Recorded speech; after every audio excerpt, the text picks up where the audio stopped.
কাল আমার গার্লফ্রেন্ড ইভার বিয়ে। আর বিয়েটা হচ্ছে আমার এই বড় ভাইয়ের সাথে। মা বাবা পছন্দ করছে ইভাকে, করবেই বা না কেন? এক কথায় আগুন সুন্দরী। ভাইয়া মুখে না বলেও বুঝতে পারছি মেয়ে তার পছন্দ হয়েছে। হয়তো রবীন্দ্রনাথ ঠাকুরের লেখা অপরিচিতার অনুপমের মতো স্বপ্ন বুনছে মনের কোণে। ইভাকে ফোন দিলাম। প্রথমে দেখলাম ওয়েটিং, হয়তো ভাইয়ের সাথে কথা বলছিল, তাই দ্বিতীয়বার কল দেওয়ার সাহস হয়নি। কিছুক্ষণ পর ইভা নিজেই কল দিল। রিসিভ করে বললাম, ইভা কেমন আছো? ভালো আছি। আচ্ছা ইভা, আমাদের গল্পটা এরকম না হলে পারতো নাকি? আমি জানি না। তোমার সাথে কিছু কথা আছে। আচ্ছা বলো। আমি বললাম ফোনে বলা সম্ভব না, সামনাসামনি বলবো প্লিজ। ইভা বলল আচ্ছা, কোথায় আসবো? আমি বললাম সেই পরিচিত জায়গাটাতে। ফোন কেটে দিল। ভাবতেই পারে না এই কি সেই ইভা যে আমাকে বকা দিয়ে নিজেই কান্না করতো। একদিন কথা না বললে চোখের জল নাকের জল এক করে ফেলতো। কথা বলতে পারতো না হেসকি তোলার জন্য। তখন খুব গর্ব হতো আমার ওর মতো জীবন সঙ্গিনী পেয়ে। ও আমাকে বলেছিল আমাদের বাবুর নাম রাখবে রিধি। হাসি পাচ্ছে, যেখানে বাবা মায়ের ঠিক নেই সেখানে বাচ্চার নাম ঠিক করা। কিন্তু একটা সময় এগুলো ভালোবাসা মনে হলো, এখন ন্যাকামো বলেই মনে হয়। যখন বন্ধুরা বলতো ভালোবাসার রং বদলায়, কিন্তু আমি বিশ্বাস করতাম না। কিন্তু এখন বুঝতে পারছি অর্থ আর পরিস্থিতির জন্য ভালোবাসার রং পরিবর্তন হয়। তবে আমি এখনো বিশ্বাস করি যে সম্পর্কের শেষ হলেও ভালোবাসার শেষ নেই। আসুন পরিচয় পর্বটা শেষ করি। আমি মুন্না।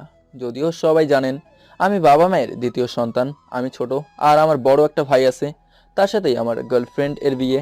আর এতক্ষণ যার সাথে কথা বললাম সে হচ্ছে আমার এক্স গার্লফ্রেন্ড, মানে আমার হবু ভাবি ইভা। এবার গল্পে আসা যাক। গোসল করে নামাজ পড়লাম, বসে বসে ফোন ঘাঁটছি। বাবা মায়ের খাওয়া হলে খেতে যাব, কারণ আমার সেই সৌভাগ্যটা নেই। তাদের সাথে এক টেবিলে বসে খাবার, সেটা অনেক আগেই হারিয়েছি। আপনারা হয়তো ভাবছেন সেটা আবার কেন। চলুন ফ্ল্যাশব্যাকে। আমি যখন ইন্টারমিডিয়েট দ্বিতীয় বর্ষে পড়ি তখন ভাইয়ের জন্মদিন উপলক্ষে অনুষ্ঠান ছিল। অনেক মেহমান ছিল, তাদের মধ্যে বাবার বন্ধুর মেয়ে রোজা। রোজা আমাকে অনেকবার ভালোবাসার নিবেদন করছে, কিন্তু আমি রোজাকে পছন্দ করতাম না। রোজা আর আমি সেম ক্লাসেই পড়তাম। আমি পড়ালেখায় মনোযোগী ছিলাম, তবে খুব চঞ্চল আর দুষ্টু ছিলাম। দুষ্টুমির জন্য অনেক বকা খেয়েছি। আমার সকল চঞ্চলতা আর দুষ্টুমি এক নিমেষেই চুপচাপে পরিণত করেছিল রোজা। অনুষ্ঠানের সেদিন সকালে যখন গোসল করে পোশাক পরব, তখনই আগমন হয় রোজার। আর আমি তখন খালি গায়ে। আমি রোজাকে বের হতে বলি, কিন্তু সে আমাকে জোরে ধরে। আমার রাগ ওঠে, তাই ঠাস ঠাস করে চর বসিয়ে দেয় রোজার গালে। রোজা অবাক হয় আর কেঁদে ফেলে, কারণ বাবা মায়ের আদরের মেয়ে একটুতেই কান্না। রোজা দৌড়ে গিয়ে দরজা বন্ধ করে আসলো, আমাকে ধাক্কা দিয়ে বিছানায় ফেলে। নিজের জামা নিজেই ছিঁড়ে চিৎকার দিল বাঁচাও বাঁচাও বলে। সবাই দৌড়ে এসে দেখলো দরজা লক করা। ভেঙে ঢুকলো ভেতরে। তখনই রোজা দৌড়ে চলে গেল আম্মুর কাছে। আব্বু এসে আমাকে চর মারলো, জীবনের প্রথমবার মারলো। খুব কান্না পেলো। আমার বাবা কিছু না জিজ্ঞেস করেই কেন মারলো আমাকে। আমি কান্নারত কণ্ঠে বললাম, বাবা আমি কিছু করিনি, সব রোজার ষড়যন্ত্র। সেটা রোজা শুনে ন্যাকা কান্না করে বলল, আঙ্কেল, আমার গালে দেখেন চড়ও মেরেছে।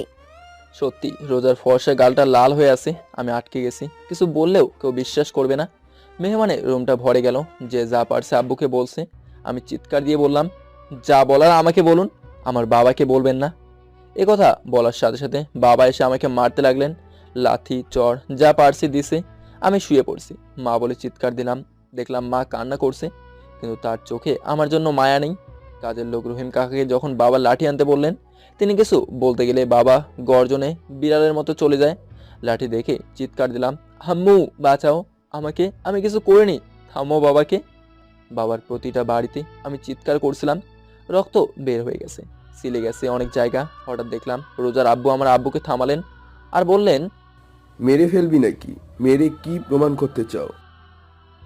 আমি রোজার দিকে তাকালাম। মুচকে হাসি দিল, তার হাসিতে আমার কলিজা ছিঁড়ে যাচ্ছিল। বলতে ইচ্ছে করছে, রোজা তুমি না আমাকে ভালোবাসতে, তাহলে কেন এমনটা করলে? আস্তে আস্তে সবাই চলে গেল। আমি রুমের মেঝেতে পড়ে রইলাম। কখন যে অজ্ঞান হলাম টের পেলাম না। যখন জ্ঞান ফিরল তখন দেখলাম আমি মেঝেতেই আছি। তার মানে কেউ আসেনি আমার রুমে। খুব শীত করছে, ওঠার চেষ্টা করলাম, কিন্তু প্রথমবার পারলাম না। অনেক কষ্টে উঠে বসলাম। দেখলাম আমি খালি গায়ে, কাঁধে লাঠির একটা টুকরো গেঁথে গেছে। উফ করে শব্দ করলাম। ওঠানোর সময় কোনো রকমের লাইট অন করলাম। মোবাইলে দেখলাম রাত 11টা। তার মানে এতক্ষণ অজ্ঞান ছিলাম। বাথরুমে গেলাম ফ্রেশ হতে। হাতের গিটে পানি লাগার সাথে সাথেই চিৎকার দিলাম। তাকে দেখলাম কতখানি সিলে গেছে, চামড়া বাত দেওয়া। লাঠির বাড়ি ফেরানোর জন্য যখন হাত পেতেছিলাম তখন গিটে পড়েছিল। উফ, কি ব্যথা, খুব ক্ষুধা লাগছে। গিয়ে দেখলাম বাবা মা ভাইয়া বসে খাচ্ছে, রহিম কাকা দাঁড়িয়ে আছে। আমি যাওয়ার পর চেয়ারে বসতে দিল রহিম কাকা। আমি বসলাম, কিন্তু সাথে সাথে বাবা দাঁড়িয়ে গেলেন আর বললেন, ওর সাথে আমি এক টেবিলে খেতে পারবো না। অবাক চোখে তাকিয়ে আছে বাবার দিকে। সে আরো বলল, আজ থেকে তুই আমায় বাবা বলে ডাকবি না, ডাকলে আমি তোকে ত্যায্য করব। আমি তাকিয়েছি বাবার দিকে, সে উপরে তাকিয়েছে। আমি ভাবছি, এই কি আমার সেই বাবা, যে বাবা আমি টেবিলে না আসলে খেতো না? এই কি আমার সেই বাবা, যে আমার সাথে ক্রিকেট খেলতো, ঘুরতে যেত কাঁধে নিয়ে, হাজারো বায়না পূরণ করতো? প্লেটটা সামনের দিকে ঠেলে চেয়ার থেকে উঠলাম, হাঁটতে হাঁটতে রুমে আসলাম, শুয়ে পড়লাম। লজ্জায় ঘৃণায় আর খাইনি। রাতে ঘুমের দেশে হারিয়ে গেলাম। সকালে শরীরটা খুব দুর্বল, উঠতে কষ্ট হয়। আম্মুকে ডাক দিলাম। আম্মু দরজার সামনে এসে বলল, কি হয়েছে? আমি বললাম, আমার শরীরটা খুব খারাপ, একটু ধরে উঠিয়ে ওয়াশরুমে দিয়ে এসো। তখন আম্মু যা বলল তার জন্য আমি মোটেও প্রস্তুত ছিলাম না। মা বলল, মরে যা তুই, দরকার নেই তোর মতন সন্তানের। আমার ভাবতেও ঘৃণা হয় তুই আমার সন্তান। বলে চলে গেল। যতটুকু শক্তি ছিল তাও শেষ। মায়ের কথা শুনে কিছু টাকা ছিল, ওষুধ খেলাম, সুস্থ হলাম আস্তে আস্তে। তারপর থেকে আর এক টেবিলে খাওয়া হয়নি। এমনকি লেখাপড়ার খরচ দেওয়াটাও বন্ধ করে দিয়েছিল, আর বলেছিল থাকা খাওয়া বাদে কিছুই দিতে পারবে না। অনেক কষ্টে টিউশন করে কাজ করে লেখাপড়ার খরচ চালিয়েছি, কারো কাছে সাহায্যের জন্য হাত পাতেনি। তারপর আর দেখা হয়নি সামনাসামনি রোজার সাথে। তবে দূর থেকে একটা ছেলের সাথে রিক্সায় ঘুরতে দেখেছি। তখন আমার একটু মুচকি হাসি আসছিল, মনটা বলছিল হায় রে ভালোবাসা। রহিম কাকার ডাকে বাস্তবে ফিরলাম। আমি বললাম, কি হয়েছে কাকা? কাকা বলল, সেই কখন থেকে বসে আছি, তোমরা খেতে আসছো না, সেই জন্যই দেখতে আসলাম। আমি হাসলাম। মনে মনে ভাবলাম, কাকা তুমি দেখতে আসছো, আর আমি যদি মরে পড়েও থাকি, পয়সা গন্ধ নাকে যাওয়ার আগে টের পাবে না। দুপুরে খেয়ে বিকেলে পার্কে গেলাম দেখা করতে ইভার সাথে। গিয়ে দেখলাম ইভা দাঁড়িয়ে আছে। তাড়াতাড়ি করে গেলাম আর বললাম, সরি লেট করে ফেলেছি, চলো বসি। বসার পর দেখলাম ইভা নাট ছিটকাচ্ছে। আমি বললাম, তোমার কি কোনো সমস্যা হচ্ছে? ঘামের গন্ধ আসছে। মাথা নিচু করে বললাম, হেঁটে এসেছি তো, যার জন্য আসা সেটা বলি। বিয়ে করবে আমাকে? ইভা রেগে বলল, এগুলো বলার জন্য ডাকছো? কাল আমার বিয়ে, আজ এসব কি? আমি চলে যাচ্ছি। আমি অনুরোধ করলাম যে বসো একটু। আমাকে তো তুমি ভালোবাসো, তাহলে বিয়ে করতে সমস্যা কোথায়? কি আছে তোমার? বাড়ি গাড়ি টাকা পয়সা ভালো চাকরি করেছে তো কোনো রকম অর্নেস্টা। আমাকে পাবার কোনো যোগ্যতা তোমার নেই। তুমি তো বলেছিলে আমাকে ছাড়া থাকতে পারবে না। হ্যাঁ বলেছিলাম, কিন্তু আবিরের সাথে কয়েকটা দিন কাটিয়ে বুঝতে পেরেছি আমি তোমাকে ছাড়া থাকতে পারবো। সত্যি তোমার কথা তেমন মনেই পড়েনি আমার। আমি এইসব নিয়ে কোনো কথা শুনতে চাই না। আর আমি যাব এখন, নয়তো বাবা টেনশন করবে। বলেই উঠে দাঁড়ালো আর বলল, পারলে ক্ষমা করে দিও, আর ভালো থেকো। বলেই হাঁটা শুরু করলো। তাকিয়ে আছে আমি তার পানে। ভেবেছিলাম ফিরে তাকাবে, না তাকায়নি। হেঁটে গিয়ে রিক্সায় উঠলো। গোধূলি আলো তার মুখে পড়তেই মুখটা জল জল করছে, এজন্য মুখে লাল আভা ফুটে উঠছে। এখন দেখে মনে হয় আমার ভাবনাটা ভুল নয়, সে সত্যি আগুন সুন্দরী। রাতে ঘুম হলো না এবার কথা ভেবে। বাসায় মেহমান ভরপুর, লোক সমাগম খুব। বাড়িটাকে সাজানো হয়েছে, খুব সুন্দর লাগতেছে বাড়িটাকে। যে যার কাজে ব্যস্ত, সবাই রেডি হচ্ছে বউ আনতে যাবে। আমাকেও একটা পাঞ্জাবি দিয়ে গেল। আম্মু রেডি থাকতে বলেছে, বউ আনতে যেতে হবে। কিন্তু আম্মু তো জানে না যে আমার জীবনের একটা অংশ হারাচ্ছি আমি। সবার অবহেলায় চাপা পড়ে থাকা আমার অভিমানগুলো কেউ বোঝেই না, হয়তো বুঝবে কিন্তু সময় শেষে। সবার সাথে রেডি হয়ে গেলাম বিয়েতে। দূর থেকে দেখলাম রোজাও এসেছে, আমার দিকে তাকিয়েছিল। কিছুক্ষণ হয়তো ভাবছে, এত চালাক চঞ্চল প্রাণবন্ত মানুষটা এত চুপচাপ কেন, তাও নিজের ভাইয়ের বিয়েতে। প্রথমে বরকে 3বার কবুল বলানো হলো, এবার কনের পালা। আমিও গেলাম দেখতে। খুব ইচ্ছা ইভাকে বিয়ের সাজে দেখব, পরীর মতো লাগছে ইভাকে। ওর বর হওয়ার কথা আমার ছিল। নিয়তির কাছে হার মানলো ভালোবাসা। ইভা যখন প্রথমবার কবুল বলল, আমার বুকে একটা চাপ অনুভব করলাম। সাথে সাথে চোখ বন্ধ করলাম। টুক করে এক ফোঁটা অশ্রু পড়লো। সামনে নিলাম নিজেকে। বিয়ের কাজ শেষ করে ইভাকে নিয়ে বাসায় আসা হলো। সবাই নতুন বউ নিয়ে ব্যস্ত, আর আমি ব্যস্ত বেলকনিতে দাঁড়িয়ে আকাশ দেখতে আর পুরনো স্মৃতিচারণ করতে। আকাশটা একটুও মেঘলা না, চাঁদ জল জল করছে, কোটি কোটি তারা। আকাশে দেখলাম একটা তারা একা এক জায়গায়, আশেপাশে কোনো তারা নেই। ভাবলাম ও হয়তো আমার মতো অবহেলিত। অনেক কথা ভেবে মনে অভিমানের পাহাড় তৈরি করছি, অথচ অভিমান ভাঙার মতো কেউ নেই। চোখ দিয়ে পানি পড়ছে, কলিজাটা ফেটে যাচ্ছে। ইচ্ছা করে গলা ফাটিয়ে চিৎকার করে কাঁদি কিছুক্ষণ। না, কাঁদবো কেন? পুরুষ মানুষের তো কাঁদতে নেই। পুরুষদের পাষাণ হতে হয়, শক্ত হতে হয়, কিন্তু আমি পারছি না। কেন? হয়তো স্পর্শকাতর জায়গায় আঘাতটা এসেছে, সেজন্য। কেটে গেল সপ্তাহখানেক। এবার মানিয়ে নিয়েছে খুব।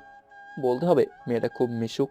তাকে নাম ধরে বলাটাও ঠিক হচ্ছে না, আবার ভাবিও বলছি না। সকালে বের হচ্ছি একটা ইন্টারভিউয়ের জন্য।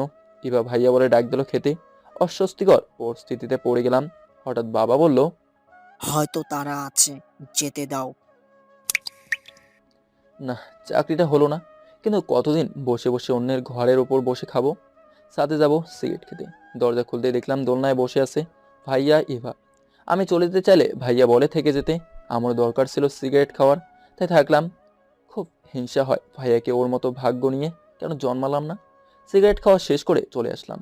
দিন দিন সিগারেট খাওয়ার মাত্রাটা বাড়ছে। টিউশনের টাকার অর্ধেকের বেশি যায় সিগারেটে।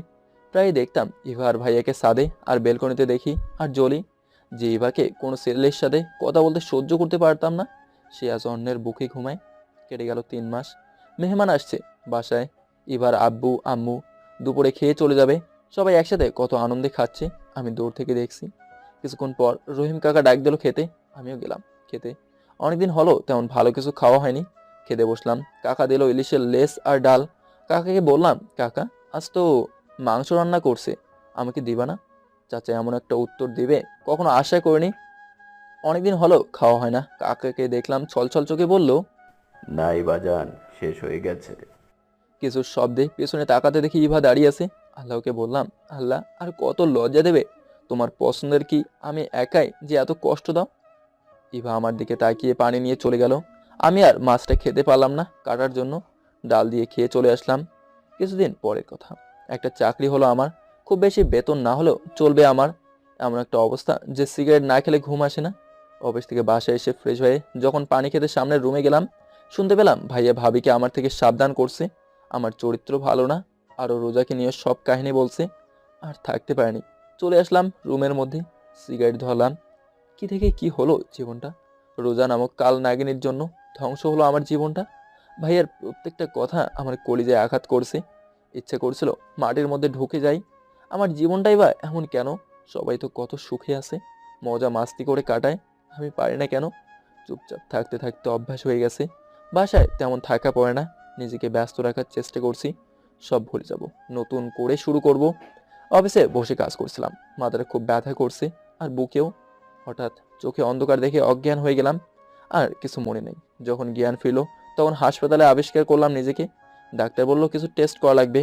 আমি বেড থেকে উঠলাম, খুব দুর্বল লাগছে। তবুও উঠি গিয়ে টেস্টগুলো করলাম। বসে আছি ডাক্তারের চেম্বারে। ডাক্তারের রিপোর্ট দেখছে, আমার দিকে মুখ কালো করে তাকাচ্ছিল। আমি তার মুখ দেখে কিছু আন্দাজ করতে পারছিলাম না। তখন ডাক্তার বলল, দেখুন, আপনাকে সরাসরি বলি, কারণ আপনি একা আছেন তাই বলছি। আপনার ব্রেন ক্যান্সার হয়েছে এবং আপনি একদম লাস্ট স্টেজে আছেন। অপারেশন করলে বাঁচার সম্ভাবনা 15%, আর আপনি সম্ভবত 1 মাস আর বাঁচবেন। আমার মাথায় আকাশ ভেঙে পড়লো। ডাক্তারকে বললাম যে এটা কিভাবে সম্ভব? আমি তো বুঝতেই পারিনি যে এমনটা হয়েছে আমার। তবে লাস্ট স্টেজে কেন? ডাক্তার বলল, আপনার লক্ষণগুলো স্বাভাবিক তাই টের পাননি। আমি দুঃখের সাথে বলতে বাধ্য হচ্ছি, আপনার হাতে সময় খুবই কম। চোখ দিয়ে পানি বের হয়ে গেল। সিট থেকে ওঠার চেষ্টা করলাম, কোনো শক্তি পাচ্ছি না। সকল কাকতালীয় ঘটনাগুলো বারবার আমার সাথে কেন ঘটে? ডাক্তারের চেম্বার থেকে বের হয়ে হাঁটছি উদ্দেশ্যহীনভাবে। কেন জানি এখন বাঁচতে ইচ্ছে করে। খুব নতুন থেকে শুরু করার সুযোগ যদি পেতাম, তাহলে কাউকে মনে রাখতাম না। রাতে ঘুম আসছে না, হয়তো চিরজন্মের ঘুম সামনে আসছে সেজন্য। বেলকনিতে গেলাম, সিগারেট ধরালাম আবারও। যদিও এটাই আমার প্রাণ নাশকারী, তবু এটাই আমার একাকিত্বের সাথী ছিল। সিগারেটে একটা টান দিয়ে ধোঁয়াটা আকাশের দিকে ছোলাম। ধোঁয়ার মধ্যে দেখলাম সেই তারাটা আজও একা, তবুও জল জল করছে। আজ খুব আম্মুর কোলে মাথা রাখতে ইচ্ছে করে, আর তাহলেই আমার ঘুম আসবে। ঝিঝি পোকার ডাকগুলো আজ খুব বিরক্তকর লাগছে, কিন্তু কিছুদিন আগের মন দিয়ে শুনতাম। রুমে চলে আসলাম, টেবিলে বসলাম, কিছু লিখবো। শক্তি থাকাকালীন কিছু লিখে যাই। প্রথমে লিখলাম আম্মু আব্বুকে। প্রিয় আব্বু, আব্বু রাগ করো না, তোমাকে বাবা বলে ডাকছি বলে। ক্ষমা চেয়ে নিচ্ছি, ক্ষমা করে দিও আম্মু। আব্বু, তোমরা যখন এগুলো পড়বে তখন হয়তো চলে যাব না ফেরার দেশে। ফিরবো না কোনোদিন। তোমার অবহেলার মাঝে চলে যাচ্ছি আমার সৃষ্টিকর্তার কাজে। জানো আব্বু, সেদিনে সেই অপরাধটা করিনি আমি। রোজা ফাঁসিয়েছে আমাকে। তোমার মারে আমার শরীরে ক্ষত হলেও তোমাদের আচরণে আমার মনে বেশি ক্ষত হয়েছে। তোমরা তোমাদের ছেলেকে বিশ্বাস করতে পারলে না। একটু দুষ্টুই ছিলাম, কিন্তু চরিত্রহীন না আব্বু। তুমি যখন বলেছিলে তুমি আমার সাথে এক টেবিলে খাবে না, সেদিন খুব কেঁদেছিলাম, কষ্টও পেয়েছিলাম আব্বু। জানো, কতটা দিন লুকিয়ে লুকিয়ে দেখতাম তোমাদের খেতে। আমার চেয়ারটা খালিই পড়ে থাকতো, ইচ্ছে করতো তোমাদের পাশে বসে খাই আমিও। ছোটবেলায় যেমন খাইয়ে দিতে ঠিক তেমন করে খাইয়ে দেবে, কিন্তু সামনে যাবার সাহস হয়নি। তবে একটা শিক্ষা আমি পেয়েছি। তুমি যখন আগে টাকা দিতে আমার কোনো বন্ধুর অভাব ছিল না, কিন্তু যখন নিজে টিউশন করে টাকা ইনকাম করতাম তাও কম, তখন আমার কোনো বন্ধু ছিল না, কারণ তারা ছিল দুধের মাসি। আব্বু, ক্ষমা করে দিও আমাকে যে তোমার সুসন্তান হতে পারলাম না। দাফন করার আগে ছোট্ট একটা চুমু দিও এই অভাগার কপালে। ভালো থেকো, আর ভাইয়াকে দেখে রেখো। এটি তোমাদের অবহেলার মুন্না। তারপর লিখলাম আম্মুকে। প্রিয় আম্মু, যখন এই চিরকুটটা পাবে তখন হয়তো দেখতে পাবো না তোমাকে, আমাকেও জীবিত পাবে না, কারণ আমার যে ব্রেন ক্যান্সার কেড়ে নিল অবেলার আমাকে। জানো আম্মু, যেদিন আব্বু আমাকে মেরেছিল সেদিন আমি আম্মু আম্মু বলে চিৎকার করেছিলাম। ভেবেছিলাম তুমি আসবে বাঁচাতে, কিন্তু আমার ধারণা মিথ্যে প্রমাণ করে তুমি আসোনি মা। আম্মু, তুমি না বলতে আমি আর ভাইয়া তোমার দুইটা কলিজা, তাহলে তোমার সামনে তোমার কলিজাকে কিভাবে মারলো আম্মু? তোমরা যখন ভালো ভালো খাবার খেতে আমারও খুব ইচ্ছে করতো খেতে, কিন্তু আমি পেতাম না। আমি ভাবতাম তুমি লুকিয়ে নিয়ে আসবে আমার জন্য, তাও আনোনি আম্মু। তুমি যখন ভাইয়াকে খাইয়ে দিতে আমি দূর থেকে দেখি কাঁদতাম। আমারও ইচ্ছে করতো খেতে, কিন্তু ভয়ে বলতে পারিনি। আম্মু, তুমি না বলতে আমি তোমার বেশি আদরের, আমি না খেলে তোমার গলা দিয়ে খাবার নামে না, তাহলে কিভাবে পারলে এতগুলো দিন আমাকে রেখে খেতে? কতটা একা হলে মানুষ আকাশের তারা দেখে, রাত কাটায়, বলতে পারো আম্মু? ঠিক ততটা একা ছিলাম। তোমরা সবাই যখন কথা বলা বন্ধ করে দিলে তখন মরে যেতে ইচ্ছে করছিল। এর থেকে হয়তো সেদিন আব্বু মেরে ফেললে কষ্ট কম হতো। তোমরা আমাকে বাঁচিয়ে রেখে প্রতিদিন মেরেছো। দোয়া করো আম্মু, তোমার ছেলেটা পরপারে যেন ভালো থাকে। তোমাদের সাথে আমার খুব কথা বলতে ইচ্ছে করে, কিন্তু তোমরা বলো না। আগ বাড়িয়ে অনেকবার চেষ্টা করার পরেও তোমরা বলোনি। আম্মু, তোমরা বুঝবে সবই, তবে বেলা শেষে তোমার কলিজাটার জন্য দোয়া করো যেন আল্লাহর কাছে ভালো থাকতে পারি। আমার খুব বাঁচতে ইচ্ছে করে তোমাদের সাথে। কে চায় বলো অল্প বয়সে মরতে? কত রঙিন স্বপ্ন নিয়েছিলাম, দুর্বার গতিতে এক নিমেষেই সব শেষ হয়ে গেল। ভাইয়াকে ভালোবেসো, কারণ আমি তো আর নেই। ভালো থেকো আম্মু, এটি তোমার অবাগা। তারপর ভাইয়াকে লিখলাম, প্রিয় ভাইয়া, তোর হাতে যখন চিঠিটা থাকবে তখন আমি থাকবো না এই জগতে। এমন জায়গায় চলে যাব যেখান থেকে ফেরা যায় না। জানিস, তোর ভাইটার ব্রেন ক্যান্সারে আক্রান্ত। তোর যে ভাইটা সিগারেটের গন্ধ সহ্য করতে পারতো না, সেই ভাইটা সিগারেট না খেলে ঘুম আসে না। ভাইয়া, তুই হয়তো জানিস না ইভাকে কতটা ভালোবাসি আমি। মাফ করিস, নাম ধরে বললাম। জানিস, একটা সময় ইভাও আমাকে প্রচণ্ড ভালোবাসতো। কোনো কিছুর অতিরিক্ত যেমন ভালো না, ঠিক তেমনই ভালোবাসাও। হঠাৎ করে ইগনোর করছিল আমাকে। তারপর তোদের বিয়ে ঠিক হলো। আমি ইভাকে দোষী করছি না, দোষ আমার নিয়তের। না হলে এতগুলো ঘটনা আমার সাথে কেন ঘটবে? ইভা মেয়েটা খুব ভালো, ভদ্র, শান্ত। দেখে রাখিস আর ভালোবাসিস। তোদের মেয়ে হলে নাম রাখিস রিধি, নামটা আমার পছন্দের। মাফ করে দিস তোর এই ভাইটাকে, যে তোর ভালো একটা ভাই হতে পারলাম না রে। ভালো থাকিস। ইতি, তোর ভাই মুন্না। অন্যদিকে রোজার বিয়ে ঠিক হয়েছে। সে ছেলেটা আমার অফিসে চাকরি করত। সে যখন আমার ছবি দেখিয়ে বলল এই ছেলেটা ব্রেন ক্যান্সার হয়েছে, রোজা প্রথমে বিশ্বাস না করে এলেও পরে করছে। সেখান থেকে আসার পর যখন তার আব্বু আম্মুকে বলল আমার করুণ পরিণতির কথা, তখন প্রথমে তারা খুশি হয়। আর রোজা তখন সত্যটা বলে, রোজাকে চর মারে তার বাবা। তারা সকলেই আসে পরের দিন খুব সকালে, নিজেদের ভুল বুঝতে পেরে ক্ষমা চাইতে। খুব সকালেই ঘুম থেকে জেগে যাই, তখন টের পেলাম জোরে জোরে কথা হচ্ছে। বাবা খুব রেগে যাচ্ছে কারো ওপর। কণ্ঠ শুনে বুঝলাম রোজার আসছে। আমার মাথায় খুব পেইন হচ্ছিল, যা সহ্য করার মতো না। আফসা আফসা দেখছি সব, চোখে পানি এসেছে। ঠাস করে চর মারার শব্দ শুনলাম অস্পষ্টভাবে। একটু হাসি দিলাম আর ভাবলাম যে বাবা এবার সঠিক অপরাধীকেই শাস্তি দিল, তবে দেরি করে ফেললো খুব। হাত পা অসাড় হয়ে আসছে, শ্বাস করতে কষ্ট হচ্ছে। শুনতে পেলাম তারা সবাই দৌড়ে আসছে আমার রুমে।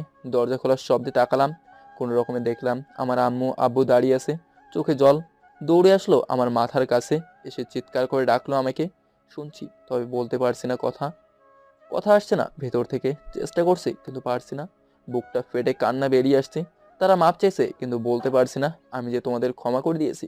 ভাবছি তখন আমি কথা বলতে চেয়েছি কিন্তু তোমরা বলোনি, আর আজ তোমরা বলছো কিন্তু আমি বলতে চেয়েও পারছি না। সবই বুঝতে পারলে। তবে বেলা শেষে সবার দিকে একবার চোখ ঘুরিয়ে তাকালাম। নিঃশ্বাসটা বন্ধ হওয়ার আগে মুচকে হেসে ভাবলাম পৃথিবীটা বেইমান প্রতারকগুলোই বেশি সুখী হয়। হঠাৎ জোরে একটা চিৎকার মেরে ঘুম থেকে জেগে উঠলাম। তার মানে কি এতক্ষণ আমি স্বপ্ন দেখলাম? পুরো শরীর ঘামে ভিজে একাকার। আফসোস, চিৎকার শুনে একটা ব্যক্তিও আসলো না। ভেবেছিলাম মিথ্যা অপবাদটাও মুছে গেছে, এখন দেখি তাও স্বপ্ন দেখলাম। আর কিছু না ভেবে ওয়াশরুমে গিয়ে ফ্রেশ হয়ে সিগারেটের প্যাকেট নিয়ে বারান্দায় গিয়ে বসে পড়লাম। সিগারেট টানতেছি, এমন সময় চোখ গেল সামনের বাসাটার দিকে। আমার রুম বরাবর ঠিক সামনের রুমে একটা মেয়ে বসে আমার দিকে তাকিয়ে আছে। মেয়েটার মুখ ঠিকভাবে দেখা যাচ্ছে না। আমি তাকাতে মেয়েটা তাড়াহুড়ো করে চলে গেল। আমি আবার সিগারেট খাওয়ায় মন দিলাম। কিছুক্ষণ পর ওই বাসাটায় দিকে তাকাতে দেখি ওই মেয়েটা আবার এসে লুকিয়ে লুকিয়ে আমাকে দেখছে। আমি আবার তাকাতে মেয়েটা আবার তাড়াহুড়ো করে চলে গেল। আর কিছু না ভেবে ঘরে এসে শুয়ে পড়লাম। আগামীকাল আবার অফিসে আছে, তাই সকাল সকাল উঠতে হবে। যে ভাবা সেই কাজ। খুব ভোরে ঘুম ভাঙলো। উঠে বারান্দায় যেতেই দেখি একটা হলুদ কাগজ পড়ে আছে, পাথর দিয়ে মোড়ানো। মনে হয় কেউ পাথর মুড়িয়ে বারান্দায় মেরেছে। কাগজটা খুলতে চোখ কপালে উঠে গেছে, কারণ কাগজে লেখা ছিল, এই যে মিস্টার, এখন থেকে রাতে সিগারেট খাবেন না, আর প্রত্যেক দিন রাতে বারান্দায় এসে দাঁড়াবেন। আমি আপনাকে দেখব, আর যদি দেখি সিগারেট খেতে, তাহলে কিন্তু অবস্থা খারাপ করে দেব। ইতি হলদে পাখি। চিঠিটা পড়ে চোখ কপালে উঠে গেল। মনের মধ্যে অনেক প্রশ্ন এসে জমা হতে লাগলো। কে এই মেয়ে? কেন আমাকে চিঠি লিখলো? কী বা তার পরিচয়? আমাকেই বা কীভাবে চেনে? ইত্যাদি। সো এসব ভাবনা চিন্তা বাদ দিয়ে ফ্রেশ হয়ে মসজিদের দিকে পা বাড়ালাম। নামাজ পড়ে একটু হাঁটাহাঁটি করে বাড়িতে এসে অফিসের জন্য তৈরি হয়ে নিলাম। বের হতে দেখি সবাই খাওয়ার টেবিলে বসে আছে। আমি বের হয়ে যাচ্ছি, কেউ খাওয়ার জন্য ডাকলোও না। যাই হোক, এটা নতুন কিছু না। সো এত ভাবাভাবির কাজ নেই, যা ভাগ্যে থাকবে তাই হবে। একটা সময় ছিল যে সময় সবার চোখের মণি ছিলাম, কিন্তু ভাগ্যক্রমে আজ সবার চোখের কাঁটা হয়ে গেলাম। আসলে ভাগ্যের দোষ দেওয়াও ঠিক না। সময়ে সব সময় এক থাকে না। সময়টাও ঋতুর মতো হয়ে গেছে, এক এক সময় এক এক রকম। সো এত কিছু না ভেবে অফিসের দিকে পা বাড়ালাম। অফিসে পৌঁছাতেই পিয়ন এসে বলল আমাকে বস ডাকছে। আমি আসছি বলে বসের কেবিনের দিকে পা বাড়ালাম। আসতে পারি স্যার? আরে মুন্না যে, এসো বসো। ধন্যবাদ স্যার। স্যার আমাকে কি জন্য ডেকেছিলেন? মুন্না, আমাদের অফিসে একটা মিটিং হবে, সো আমি চাই দায়িত্বটা তুমি নাও, আর ডিলটা যেন আমরাই পাই। স্যার আমি তো জয়েন দিয়েছি, বেশি দিন হয়নি, আমি কি পারবো? দেখো মুন্না, তুমি নতুন, তোমার কাজে আমি মুগ্ধ, সো আমার আত্মবিশ্বাস আছে তুমিই কাজটা পারবে। দোয়া করেন স্যার। হুম, আমার দোয়া সবসময় আছে। আর এই ফাইলগুলো দুদিনের মধ্যে কমপ্লিট করো, কারণ মিটিংটা দুদিনের মধ্যে হবে। ফাইলগুলো নিয়ে আমার ডেস্কে এসে বসে কাজটা করতে লাগলাম। যদিও অনেক ক্রিটিক্যাল, তবুও নিজের সর্বোচ্চ দিয়ে চেষ্টা করতেছি। অফিস ছুটি হতে গেল, তাই বাসার গিয়ে ল্যাপটপে কাজ করতে লাগলাম। যেহেতু আসার সময় নাস্তা করে এসেছি, তাই এখন খিদে নেই। কাজ করতে করতে রাত 9টা বেজে গেল, তাই বাইরে হয়ে হোটেল থেকে ডিনার করে এসে কাজ করতে লাগলাম। কাজ করতে করতে দেখি রাত 11টা বেজে গেল। 11টা বাজতেই সেই চিঠির কথা মনে পড়ে গেল। চিঠিটার কথা মনে পড়তে সিগারেটের প্যাকেটটা বারান্দায় যেতেই চোখ কপালে উঠে গেল। সে জায়গাতেই থ হয়ে দাঁড়িয়ে রইলাম। যা দেখলাম তা দেখার জন্য মোটেও প্রস্তুত ছিলাম না। তখন দেখলাম একটা মেয়ে আমার রুমের বারান্দার দিকে তাকিয়ে পায়চারি করছে। কি বলবো মেয়েটার বিষয়ে? দেখতে পুরো কোনো মায়াবী অপসরী। লম্বা চুল, টানা টানা হরিণী চোখ, ঠোঁটের নিচে তিল, এক কথায় পুরাই অপসরী। মনে হয় আকাশ থেকে পালিয়ে এসেছে, শুধু ডানাটা নেই। আমাকে দেখে মেয়েটার মুখে এক চিল হাসি ফুটে উঠেছে। আমি যখন সিগারেটের প্যাকেট থেকে সিগারেট বাহির করে ধরাতে যাব, তখনই মেয়েটা আমার দিকে চোখ রাঙিয়ে তাকিয়ে সিগারেটটা ফেলে দিতে বলে, দেওয়ার জন্য ইশারা করে। আমার সেদিকে কোনো প্রক্ষেপ নেই। আমি আমার মতো সিগারেটটা আনতেছি। এক সময় মেয়েটা কিছু না করতে পেরে একটা ইটের টুকরো আমার হাতে মারে, যার কারণে আমার হাত থেকে সিগারেটটা পড়ে যায়। মেয়েটার দিকে রাগে চোখে তাকাতেই সে ফিক করে হেসে ওঠে, যা দেখে আমার রাগ নিমেষেই মাটি হয়ে যায়। আমি এক পলকে মেয়েটার দিকে তাকিয়েছি। মনে হয় সারা জীবন এই মেয়েটার হাসি দেখেই পার করে দিতে পারবো জীবনটা। মেয়েটা আমার তাকিয়ে থাকা দেখে মোবাইল বের করে কি যেন করলো। কিছুক্ষণের মধ্যে আমার মেসেঞ্জারে একটা নোটিফিকেশন আসলো। মেয়েটার দিকে তাকাতেই মেয়েটা ইশারা করে মোবাইলটা নিয়ে দেখার জন্য। মোবাইল বের করে দেখি তানিশা চৌধুরী তানহা নামক একটা আইডি থেকে মেসেজ দিয়ে বলল, এই যে মিস্টার, এভাবে কি দেখেন? তার মানে আইডিটা মেয়েটার।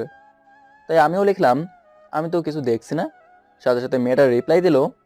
আমাকে কি বোকা পাইছেন? আমি কিছু না বলে আরেকটা সিগারেট ধরালাম। সাথে সাথে মেয়েটা আবার মেসেজ দিল। এই, আবার সিগারেট ধরালেন। মেয়েটাকে রিকলে দিলাম, সিগারেটটা যদি মনের কষ্টটা বোঝে, কষ্টটাকে দূর করতে সাহায্য করে, তাহলে খাবো না কেন? তাহলে কি আপনার অনেক কষ্ট? হবে হয়তো। কষ্টগুলো কি কারোর সাথে শেয়ার করা যায় না?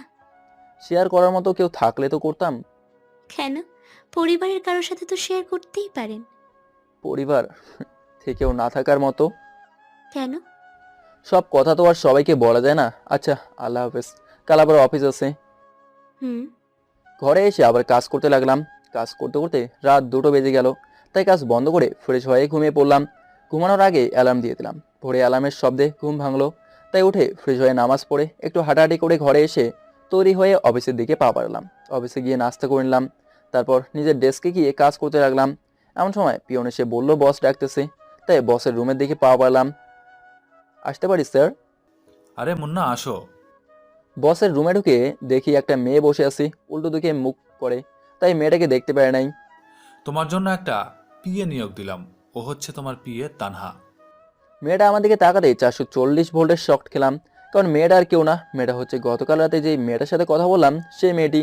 তাকে দেখে যেমন অবাক হয়েছি ঠিক তেমনই তাকে দেখে অনেক খুশিও হয়েছি। তানহা আমাকে বলল, হ্যালো স্যার। হ্যালো। ঠিক আছে, তাহলে গিয়ে কাজ করো। আমি আমার ডেস্কে বসে বসে কাজ করতেছি। প্রজেক্টের কাজ প্রায় শেষের দিকে। আর মাত্র আধা ঘন্টা বা 1 ঘন্টা কাজ করলে কাজ শেষ হয়ে যাবে। তাই একটু কাজটা বন্ধ করে পাশে তাকিয়ে দেখি তার ডেস্ক আমার ডেস্কের পাশেই দেওয়া হয়েছে। সে এতক্ষণ আমার কাজগুলো দেখতেছে। আমি তাকাতেই চোখ নামিয়ে ফেললো।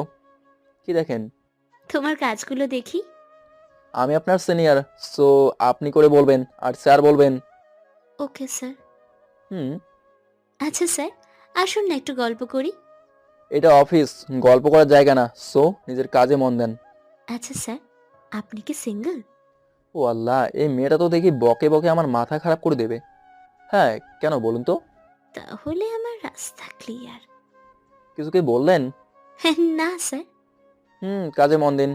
আপনি কি বললেন তা আমি ঠিক শুনতে পেরেছি মিস তানহা। আবার কাজে মন দিলাম। কাজ শেষ, আবার লাঞ্চেরও সময় হয়ে গেছে। তাই লাঞ্চ করতে যাব। এমন সময় তানহা বলল, স্যার আপনি কি লাঞ্চ করতে যাচ্ছেন? হুম। আচ্ছা চলেন, আমিও যাব। আচ্ছা চলেন, যেহেতু একই সাথে কাজ করি তাই একসাথে লাঞ্চ করাটা অপরাধ না। আর মেয়েটাকে যে আমার ভালো লাগে সেটা মেয়েটাকে বুঝতে দেবো না। একসাথে লাঞ্চ করতে বসলাম। স্যার কি অর্ডার করব? আমার জন্য বিরিয়ানি অর্ডার করেন। Okay sir. তারপর তানহা 2 প্লেট বিরিয়ানি অর্ডার করলো। খেতে খেতে দুজনে অনেক কথা বললাম। তার সাথে কথা বলে জানতে পারলাম সে শখ করে চাকরিটা করতেছে। আর তার পরিবারে সে একাই। আর তার কোনো ভাই বোন নেই। লাঞ্চ করে বিল দিয়ে ক্যাবিনে এসে বসে পড়লাম। কাজ যেহেতু শেষ তাই পুরো ফাইলটা একটু চেক করে নিলাম কোনো ভুল ত্রুটি আছে কিনা। না, সব সুন্দরভাবেই শেষ করলাম। ফাইলগুলো চেক করতে করতে 3টা বেজে গেল। অফিস ছুটি বিকেল 5টায়।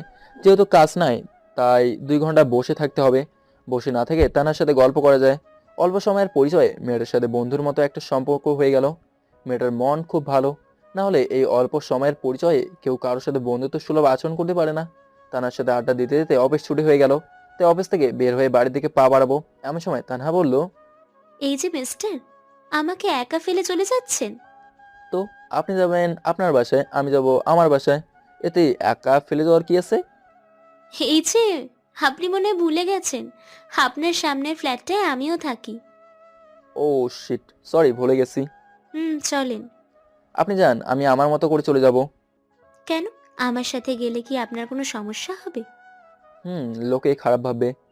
কেন? কারণ আমি খারাপ ছেলে। কে বললো আপনি খারাপ ছেলে?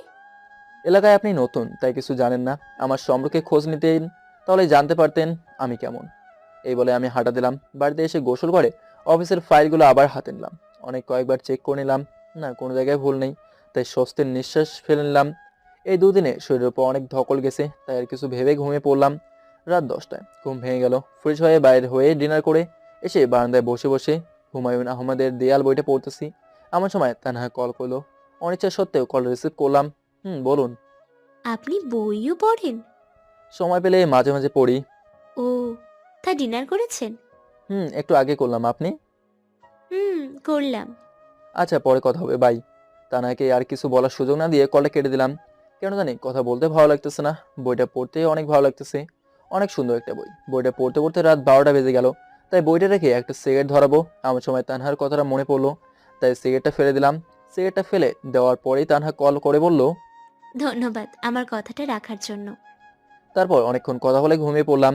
সকালে ঘুম থেকে উঠে নামাজ পড়ে অনেকক্ষণ ঘুরলাম। বাড়িতে এসে গোসল করে অফিসের জন্য তৈরি হয়ে বের হয়ে দেখি নাস্তার টেবিলে সবাই বসে বসে নাস্তা করছে। আমাকে দেখে ভাইয়া কিছু বলতে চেয়েছিল, কিছু বলার সুযোগ না দিয়ে অফিসের দিকে পা বাড়ালাম। যাওয়ার সময় তানহার সাথে একত্রে চলে গেলাম। অফিসে গিয়ে ক্যান্টিন থেকে দুজনে নাস্তা করে নিলাম। সকাল 11টায় মিটিং রুম শুরু হয়ে গেল। ইনশাল্লাহ ডিলটা আমরাই পেলাম, যার জন্য বস অনেক খুশি। শুধু বস না, অফিসের প্রত্যেকটা স্টাফরাই অনেক খুশি। বস রাতে একটা পার্টির আয়োজন করছে। যেহেতু এখন আর কোনো কাজ নেই, তাই বসে বসে তানহার সাথে গল্প করতে লাগলাম। এরই মাঝে অনেকের সাথেই কথা বললাম। সবার সাথে কথা বলে খুব ভালোই লাগলো। যথারীতি নিয়মে লাঞ্চ করে অফিসে এসে বসে আছি। অফিস ছুটি হয়ে গেছে, তাই বাড়িতে চলে এসেছি। বাড়িতে এসে এমন কাউকে দেখবো কখনো আশা করিনি। যাকে দেখলাম তাকে দেখার জন্য মোটেও প্রস্তুত ছিলাম না, কারণ যাকে দেখেছি সে আর কেউ না, সে হচ্ছে রোজা। এত কিছুর পরেও যে রোজাকে আমাদের বাড়িতে দেখবো সেটা কখনো ভাবি নাই। রোজাকে দেখে রাগে ঘৃণায় সমস্ত শরীর কাঁপতেছে। ইচ্ছা করতেছে ঠাটিয়ে দুইটা লাগিয়ে দেই, কিন্তু সেরকম কিছু করার ক্ষমতা আমার নেই। সেই ক্ষমতা অনেক আগেই হারিয়ে ফেলেছি আমি। যাই হোক, আর কিছু না ভেবে রুমে গিয়ে ফ্রেশ হয়ে নিলাম। ফ্রেশ হয়ে ছাদে গিয়ে দাঁড়ালাম। আজও দেখলাম ভাইয়া আর ইভা দোলনায় বসে আছে। ভাইয়ার কাঁধে ইভার মাথা। এই দৃশ্যটা দেখে কেন যেন বুকের বাঁ পাশে যন্ত্রণা অনুভব করতে লাগলাম। আমি ওদের দেখেও না দেখার ভান করে ছাদের এক কোণে চলে গেলাম। এমন সময় পেছনে কারো অনুপস্থিতি টের পেলাম। পেছনে তাকে দেখি রোজা। তাকে দেখে আবারও রাগটা মাথায় চড়ে বসেছে। কিছু না বলে অন্যদিকে তাকিয়ে রইলাম। রোজা কিছুক্ষণ আমার পেছনে দাঁড়িয়ে থেকে আমার পাশে এসে দাঁড়ালো। তাকে দেখে আমি নিচে চলে আসতে ধরলাম। ঠিক তখনই রোজা আমাকে নাম ধরে ডাক দিল। আমি শুনেও না শোনার ভান করে আমার রুমে চলে আসলাম। রুমে এসে দরজা বন্ধ করে সমরেশ মজুমদারের সাতকাহ বইটা পড়া শুরু করলাম। মন খারাপ থাকলে বই পড়তে অনেক ভালো লাগে। বিশ্বাস না হলে ট্রাই করে দেখতে পারেন। বইটা অনেকক্ষণ পড়লাম। ঘড়িতে তাকিয়ে দেখি 5টা বেজে গেল। তাই গোসল করে পার্টির জন্য তৈরি হয়ে নিলাম। তৈরি হচ্ছি, আমার সময় বস ফোন করলো। মুন্না, কোথায় তুমি? এই তো স্যার, তৈরি হচ্ছি পার্টিতে আসার জন্য। তোমার জন্য আমি গাড়ি পাঠিয়ে দিচ্ছি। তা আর লাগবে না স্যার, আমি পৌঁছে দিতে পারবো। গাড়িটা আমার না, গাড়িটা তোমার নিজের গাড়ি। আমার গাড়ি মানে? খুশি হয়ে গাড়িটা তোমাকে গিফট করলাম। মানে খামোকায় কেন নিজের টাকা নষ্ট করতে গেলেন স্যার? কি বলো তুমি? তুমি জানো তোমার কারণে আমাদের অফিসে অনেক লাভ করতে পেরেছে। আর তার থেকে বড় কথা হচ্ছে আমাদের অফিস ছিল বাংলাদেশের 36 নম্বরে। এবার হয়তো অনেক এগিয়ে আসবে। তবুও স্যার। শুধু গাড়ি না, কিছুক্ষণের মধ্যে তোমার অ্যাকাউন্টে কিছু টাকা চলে যাবে। সো এত ভাবাভাবির কিছু নেই, রেডি হয়ে তাড়াতাড়ি আসো। স্যার। স্যারের কথা শুনে থ মেরে খাটের উপর বসে রইলাম। স্যার কি বললো যেন সব কিছু মাথার উপর দিয়ে গেল। অনেকক্ষণ বসে থাকার পরে দেখলাম কেউ দরজা ধাক্কাচ্ছে। দরজা খুলে দেখি ইভা। ইভাকে দেখে অনেক রাগ হলো। আমি কিছু বলার আগে ইভা বলল, তোমাকে একটা লোক ডাকতেছে। এই কথা বলে ইভা তাড়াতাড়ি চলে গেল। আমি ওর কিছু না ভেবে নিচে চলে গেলাম আমাকে ডাকতেছে কে দেখার জন্য। নিচে গিয়ে দেখলাম সবাই সোফার উপর বসে আছে, বসে বসে গল্প করছে। তার মাঝে আরও একটা অপরিচিত লোক আলাদা বসে আছে। সামনে যেতেই দেখি আমাদের অফিসের পিয়ন আঙ্কেল। আমাকে দেখে আঙ্কেল বলল, স্যার, আপনার গাড়ির চাবি। আর আঙ্কেল আমাকে স্যার না দেখে নাম ধরে ডাকবেন, তাহলেই খুশি হব। আচ্ছা, তাহলে এবার আমি যাই। না আঙ্কেল বসেন, আমি যাব, দুজনে একত্রে যাব। আচ্ছা বাবা, ঠিক আছে, তাড়াতাড়ি করো। পিছনে ঘুরে দেখি সবাই অবাক হয়ে তাকিয়ে রইল। হয়তো আমাকে গাড়ি কিনতে দেখায়, নয়তো বাবার বয়সী একজন ব্যক্তি আমাকে স্যার দেখায়। যাই হোক, আমি এত কিছু না ভেবে গিয়ে তৈরি হয়ে নিলাম। রেডি হয়ে আয়নার সামনে গিয়ে দাঁড়ালাম। নিজেকে নিজেই দেখে ক্রাশ খেয়ে ফেললাম। বাকি আমার পাঠক পাঠিকাদের না হয় বাদই দিলাম। রেডি হয়ে আঙ্কেলকে নিয়ে বের হলাম। গাড়ি স্টার্ট দেবো এমন সময় তানহার কথা মনে পড়লো। তাই আবার গাড়ি থেকে নেমে পড়লাম। আমাকে গাড়ি থেকে নেমে পড়তে দেখায় আঙ্কেল জিজ্ঞেস করলো, কি হয়েছে বাবা? আসলে আঙ্কেল, তানহা যেহেতু আমাদের বাসায় সামনেই থাকে, তাই তাকে ড্রপ করে নিয়ে যাব যাওয়ার সময়ও। ও আচ্ছা, তানহা মামুনি কি রেডি হয়েছে? জিজ্ঞেস করতেছি কল দিয়ে। আচ্ছা, জিজ্ঞেস করো কল দিয়ে। আঙ্কেল গিয়ে আবার গাড়িতে বসলো। আমি তানহাকে কল দিলাম, কয়েকবার দিলাম, কল রিসিভ করলো না। চতুর্থবারের সময় কল রিসিভ করে বলা শুরু করলো, এই সরি রেডি হচ্ছিলাম তাই কল রিসিভ করতে পারিনি। রেডি হওয়া কি শেষ? প্রায় শেষ। কেন? না মানে ভাবতেছি একসাথে যাব, কি বলো? যাওয়াই যায়। আচ্ছা চলো তাড়াতাড়ি তাহলে রেডি হয়ে নিচে আসো। আমি তোমার বাসার নিচে দাঁড়িয়ে ওয়েট করতেছি। মা, আপনি বাসার নিচে দাঁড়িয়ে কেন? উপরে আসেন। না তাড়াতাড়ি আসো। আচ্ছা স্যার। হুম তানহার জন্য বসে আছি। কিছুক্ষণ পর তানহা আসলো, একটা নীল শাড়ি পরে, যেন কোনো অপসরে নেমে হেঁটে হেঁটে আসতেছে। অতীতের কথা মনে পড়তেই চোখের কোণে দু ফোঁটা অশ্রু এসে জমা হলো। কারণ এই অতীতের কারণে হয়তো কাউকে ভালোবাসতে পারবো না। ভয় হয় ভয়ঙ্কর অতীতটাকে নিয়ে। কোনো কথা না বলে দরজা খুলে দিলাম। সে একটা মুচকে হাসি দিল। গাড়িতে বসে গাড়ি ড্রাইভ করতে লাগলাম। সবাই নিস্তব্ধ, কারো মুখে কোনো কথা নেই, শুধু বাইরে গাড়ির শোর শোর শব্দ শোনা যাচ্ছে। তাই গাড়িগুলো গ্লাস উঠিয়ে দিয়ে জুনায়েদ ইভান ভাইয়ের গান ছেড়ে দিলাম ফুল সাউন্ডে। আঙ্কেলের দিকে তাকিয়ে দেখি তিনি আমার দিকে তাকিয়ে আছেন, তাই গান বন্ধ করে গজল ছেড়ে দিলাম। অনেকটা পথ অতিক্রম করে পার্টির স্থানে এসে পৌঁছালাম। গাড়ি থেকে নেমে ভেতরে ঢুকলাম। সবাই আমাদের দিকে ড্যাব ড্যাব চোখে তাকিয়ে আছে, কারণ তানহা পড়েছে নীল শাড়ি আর আমি নীল পাঞ্জাবি। যাই হোক, সেদিকে ভ্রুক্ষেপ না করে ভেতরে গিয়ে বসে পড়লাম। সবার সাথে অনেকক্ষণ আড্ডা দিলাম।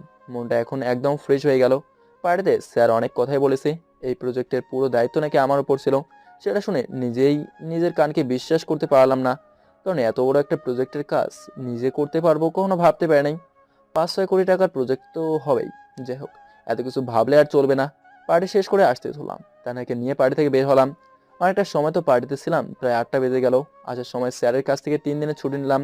স্যার কোনো কথা না বলে আমাকে 5 দিনের ছুটি দিয়ে দিল, সাথে তানহারও। ও বলল কোথাও ঘুরতে আসতে। আঙ্কেল এখন আসবেন না, তাই আমি আর তানহা বের হলাম। যেহেতু যেতে 2 ঘন্টার মতো লাগবে, তাই পার্টি থেকে একটু তাড়াতাড়ি বের হলাম। গাড়িতে উঠে বসলাম। ড্রাইভিং সিটে আমি আর পাশের সিটে তানহা। জাস্ট অন্যরকম একটা অনুভূতি, কিন্তু এরকম অনুভূতি বাস্তবে আমার সাথে কখনোই হবে না। যাই হোক, কিছু না ভেবে জুনায়েদ ইভানের গান প্লে করে দিলাম। অনেকক্ষণ পর গান বন্ধ করলাম। তানহা বলল, স্যার, জুনায়েদ ইভান কি আপনার প্রিয় শিল্পী? কেন? না, মানে গানগুলো ভীষণ সুন্দর। প্রতিটা গান হৃদয় ছুঁয়ে যায়, প্রত্যেকটা গানের লাইন আমার জীবনের সাথে মিলে যায়। যেমন? পরে বলবো না এক সময়। Okay sir. স্যার অফিসে ডাকলেও পারো। তাহলে কি বলে ডাকবো? নাম ধরে। কোন অধিকারে নাম ধরে ডাকবো? বন্ধুত্বের অধিকারে ডাকতে পারো। তাহলে আজ থেকে ফ্রেন্ড। শুধু ফ্রেন্ড না, বেস্ট ফ্রেন্ড।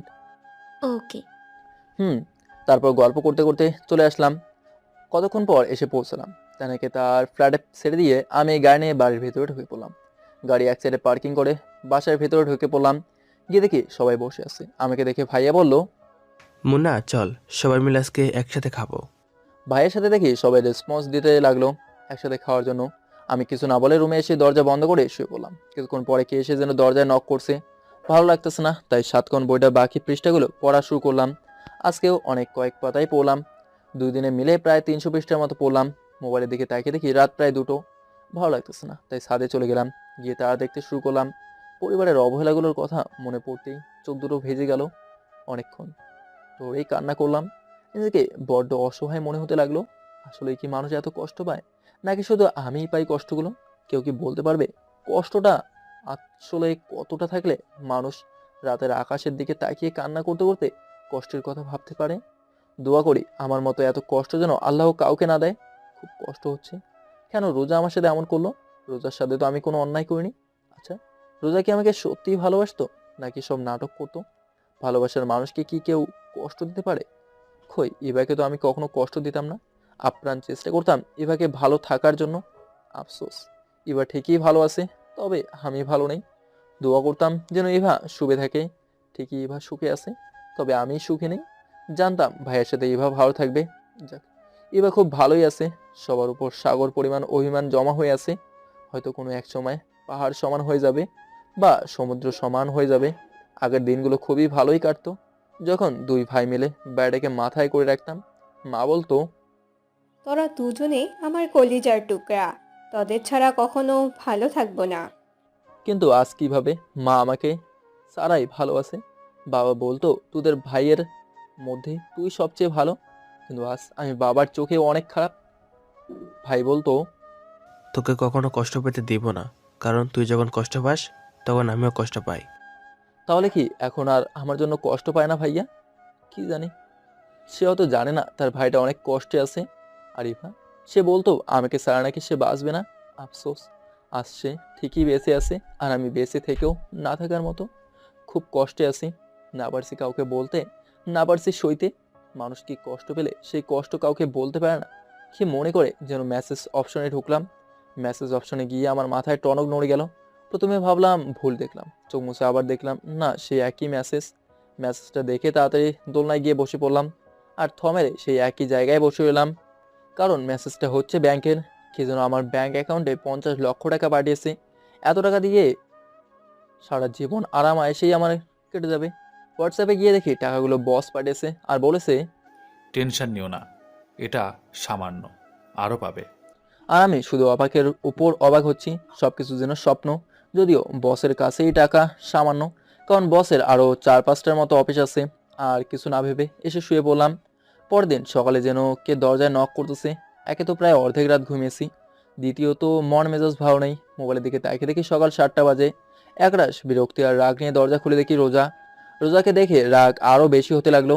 ইচ্ছে করছে কষে কয়েকটা থাপ্পড় লাগিয়ে দিতে, কিন্তু না, সেরকম কিছু করলাম না। একরাশ রাগ আর বিরক্ত নিয়ে তাকে জিজ্ঞেস করলাম, কি সমস্যা তোর? এরকম বিরক্ত করতেছিস কেন? তোমাকে সবাই নাস্তা করতে ডাকতেছে। এই যা তো, বিরক্ত করিস না, আমি ঘুমাবো। না চলো, সবার সাথে নাস্তা করব। যাবো না তো বললাম তোকে। না, তোমাকে যেতেই হবে। নিজের রাগ আর কন্ট্রোল করতে পারলাম না, তাই ঠাস করে একটা চড় মারলাম। চড়েরটা সামলাতে না পেরে সে মাটিতে পড়ে গেল। চড়ের শব্দে সবাই দৌড়ে আসলো আর রোজা দাঁড়িয়ে কান্না করতে লাগলো। আব্বু এসে রোজাকে জিজ্ঞেস করলো, কি হয়েছে মা? আসলে আঙ্কেল, আমি মুন্নাকে ডাকতে এসেছিলাম, কিন্তু মুন্না আমাকে কিছু না বলে মারতে থাকে। এই দেখেন আঙ্কেল, আমার গালে চড়ের দাগও আছে। আসলে রোজার সুন্দর গালে চড়ের দাগটা স্পষ্ট বোঝা যাচ্ছে। 5 আঙুলের দাগ বসে আছে। আব্বু কিছু না বলে রাগ করে চলে গেল। আমি ফ্রেশ হয়ে গাড়ি নিয়ে বের হতেই গেলাম, সাথে তানহাকেও নিয়ে গেলাম। কয়েকবার অনেক জায়গায় ঘুরলাম। সর্বশেষে একটা নির্জন নদীর পাড়ে গিয়ে বসলাম। কোথা থেকে যেন সুন্দর একটা ফুলের ঘ্রাণ বেরিয়ে আসলো, অসম্ভব সুন্দর ঘ্রাণ। এমন সময় তানহা বলল, আচ্ছা, তোমার কাছে কেমন লাগছে? কেমন লাগবে? তোমার অনুভূতিটা কেমন? কেমন হবে? কোনো রকম। কেন, অন্যরকম কোনো অনুভূতি হচ্ছে না? না, অন্যরকম আবার কি অনুভূতি হবে? ধুর, তোমার সাথে কথা বলাটাই বোকামি। তারপর তানার সাথে অনেক দুষ্টুমি করলাম। আজকে সারাদিন ঘুরলাম। দুপুর হয়ে যাওয়ায় একটা রেস্টুরেন্টে গিয়ে ডিনার করে নিলাম। ডিনার করে আবার লং ড্রাইভে বের হলাম। রাত 9টা পর্যন্ত ঘুরলাম। তারপর ডিনার করে বাড়ির দিকে রওনা দিলাম। তানাকে তার ফ্ল্যাটে নামিয়ে দিয়ে আমি বাসায় চলে আসলাম। বাসায় গিয়ে দেখি সবাই খাওয়ার টেবিলে খেতে বসেছে। আমার দিকে সবাই তাকালো। ভাইয়া আম্মু কিছু বলতে চেয়েছিল, বাট আমি কিছু বলার সুযোগ না দিয়ে রুমে চলে আসলাম। এসে রুমে বসেছিলাম। যেহেতু কোনো কাজ নেই, তাই ল্যাপটপে বসে বসে একটা নাটক দেখতে লাগলাম। নাটকের মাঝখানে হঠাৎ রুমে কারো উপস্থিতি টের পেলাম। মাথা উপরে তুলে দেখি রোজা। তাকে দেখে আবার রাগটা মাথায় চড়ে বসেছে। তাই তাকে কিছু না বলে নাটক দেখায় মন দিলাম। সে কিছুক্ষণ আমার দিকে তাকিয়ে থাকলো। তারপর আমার পাশে এসে বসে আমার মাথায় হাত দিয়ে চুলে বিলি কাটতে লাগলো। তা দেখে রাগ একদম চরম লেভেলে পৌঁছে গেল। তাই আর থাকতে না পেরে ঠাটিয়ে 2টা লাগিয়ে দিলাম। তা দেখে রোজা একটা মোটা রড এনে নিজের গায়ে অনেকটা বাড়ি মারে শুরু করলো। আর সুন্দর গায়ের চামড়ায় রডের বাড়ির দাগ স্পষ্ট পড়ে আছে। গায়ে কয়েকটা বাড়ি মারার পরে সে নিজের মাথায় আঘাত করা শুরু করলো। আমি শুধু তাকে একটা মুচকি হাসি দিলাম। মাথায় আঘাত করার এক পর্যায়ে তার মাথা থেকে রক্ত পড়া শুরু করলো। আমি ততক্ষণে ল্যাপটপ না বন্ধ করেই একপাশে রেখে দাঁড়িয়ে পড়লাম। এরপর রোজা জোরে চিৎকার করা শুরু করলো। কিছুক্ষণের মধ্যে সবাই এসে হাজির হলো। সবাই রোজাকে এই অবস্থায় আমার রুমে দেখে রাগে অন্ধ হয়ে আমাকে কিছু না বলে আব্বু রোজাকে জিজ্ঞেস করলো, কি হয়েছে মা?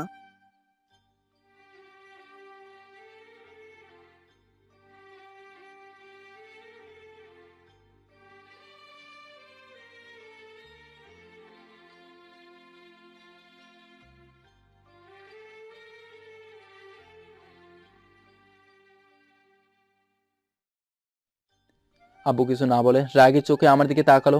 আব্বুকে বললাম, আব্বু আমার কথাটা তো শোনো, আমার কাছে প্রমাণ আছে আমি কিছু করিনি। কিন্তু আব্বু আমার কোনো কথা না শুনে যা করলো তাতে আমি অনেক অবাক হলাম। কান্না চলে আসলো। আব্বু যা করলো তাকে কেউ বাধাও দিল না। আব্বু যে এমন কিছু করবে কখনো আশাই করি নাই।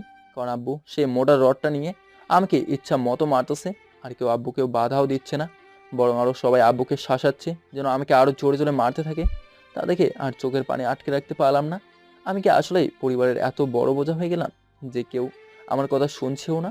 আমি তো বলছিলাম আমার কাছে প্রমাণ আছে, কিন্তু কেউ তো আমার কথা শুনছে না। আব্বু তার মতো করে মারতেছে, কোনো দিকে তাকাচ্ছে না। মারের আঘাতের চেয়ে কথার আঘাতগুলো সোজা কলিজায় গিয়ে লাগলো। মারতে মারতে এক পর্যায়ে আমার মাথায় আঘাত করতে শুরু করলো। অতিরিক্ত আঘাতের কারণে মাথা থেকে রক্ত পড়া শুরু করলো। কিন্তু সেদিকে কারো ভ্রুক্ষেপ নেই। সবাই আজ ভ্রুক্ষেপহীন হয়ে গেল। আরও কয়েকটা বাড়ি মারতে মারতে মাটিতে লুপিয়ে পড়লাম। আমাকে মাটিতে লুটিয়ে পড়া দেখে সবাই চলে গেল, আর রোজা একটা পৈশাচিক হাসি দিয়ে রুম থেকে বেরিয়ে গেল। আমি আর কোনো দিকে তাকাতে পারলাম না। আজ আমি মরে গেলেও কোনো আফসোস থাকবে না আমার, কারণ এত কষ্টের মাঝে তিলে তিলে মরাচ্ছে রডের আঘাতে একেবারে মরে যাওয়া ফলো। অনেক আগেই মরে গিয়েছি, শুধু দেহে প্রাণটা রয়ে গেল। আজ হয়তো সেটাও চলে যাবে, আর কিছু ভাবতে পারতেছি না, চোখটা বন্ধ হয়ে আসতেছে। আচ্ছা, আমি কি আবার চোখ খুলবো, নাকি পৃথিবীর মায়া ত্যাগ করে এই দূর আকাশে পাড়ি জমাবো? সে যে একটা ইচ্ছে ছিল শুধু তানহাকে দেখার, আফসোস সেই ইচ্ছেটা হয়তো আর পূরণ হবে না। শুধু তানহাকে একটাবার বলতাম তোমাকে নিজের থেকেও বেশি ভালোবাসি, হয়তো আর বলা হবে না। একটু পরেই তো দুনিয়ার মায়া ত্যাগ করে পৃথিবী ছেড়ে চলে যাব। আচ্ছা রোজা আবারও কেন আমার সাথে এমন করলো? আমি তো তার সাথে কোনো অন্যায় করিনি। আর বাবা মাও কেন এমন করলো? আমি তো তাদের ছেলে। তাহলে কেন আমাকে বিশ্বাস না করে ওই মেয়েটাকে করলো? আমার থেকে কি ওই মেয়েটাই ওদের কাছে বড় হয়ে গেল? আর কিছু ভাবতে পারতেছি না, অনেক কষ্ট হচ্ছে। এমন সময় জানলার পাশে থেকে ফোনটা বেজে উঠলো। জানালার পাশে ফোন রাখার উদ্দেশ্য হচ্ছে এতক্ষণ আমার সাথে যা ঘটেছে সব কিছু সেখান থেকে ভিডিও হয়েছে। আমি ভিডিও ক্যামেরা চালু করে ফোনটা জানলার পাশে রেখে দিয়েছিলাম। কষ্ট হচ্ছে, তাও কেমন যেন মন বলতেছে ফোনটা রিসিভ করার জন্য। ফোনটা রিসিভ করলে যেন মরেও শান্তি পাবো। অনেক কষ্ট করে উঠলাম। এরই মাঝে ফোনটা অনেক কয়বার বাজলো, দেখি তানহা ভিডিও কল দিল। এত কষ্টের মাঝেও মুখে যেন এক চিলতে হাসির রেখা ঠিকই ফুটে উঠেছে। তা বুঝতে আমার অসুবিধে হয়নি, মনের অজান্তেই হেসে ফেললাম। তারপর ফোনটা রিসিভ করতেই তানহা বলা শুরু করলো। এই, তোর ফোন ধরতে তো সময় লাগে কেন? যেই না আমার দিকে তাকালো, নিমেষেই তার রাগের চেহারাটা মলিন হয়ে গেল। তার চোখের কোণে যে 2 ফোঁটা অশ্রু বেরিয়ে আসলো, সেটা আমার চোখ এড়ালো না। সে মুহূর্তের মধ্যেই কান্না করে দিল আর জিজ্ঞেস করলো, কি হয়েছে তোমার? কি হলো, কথা বলো। কোনো কথায় মুখ দিয়ে বের হচ্ছে না।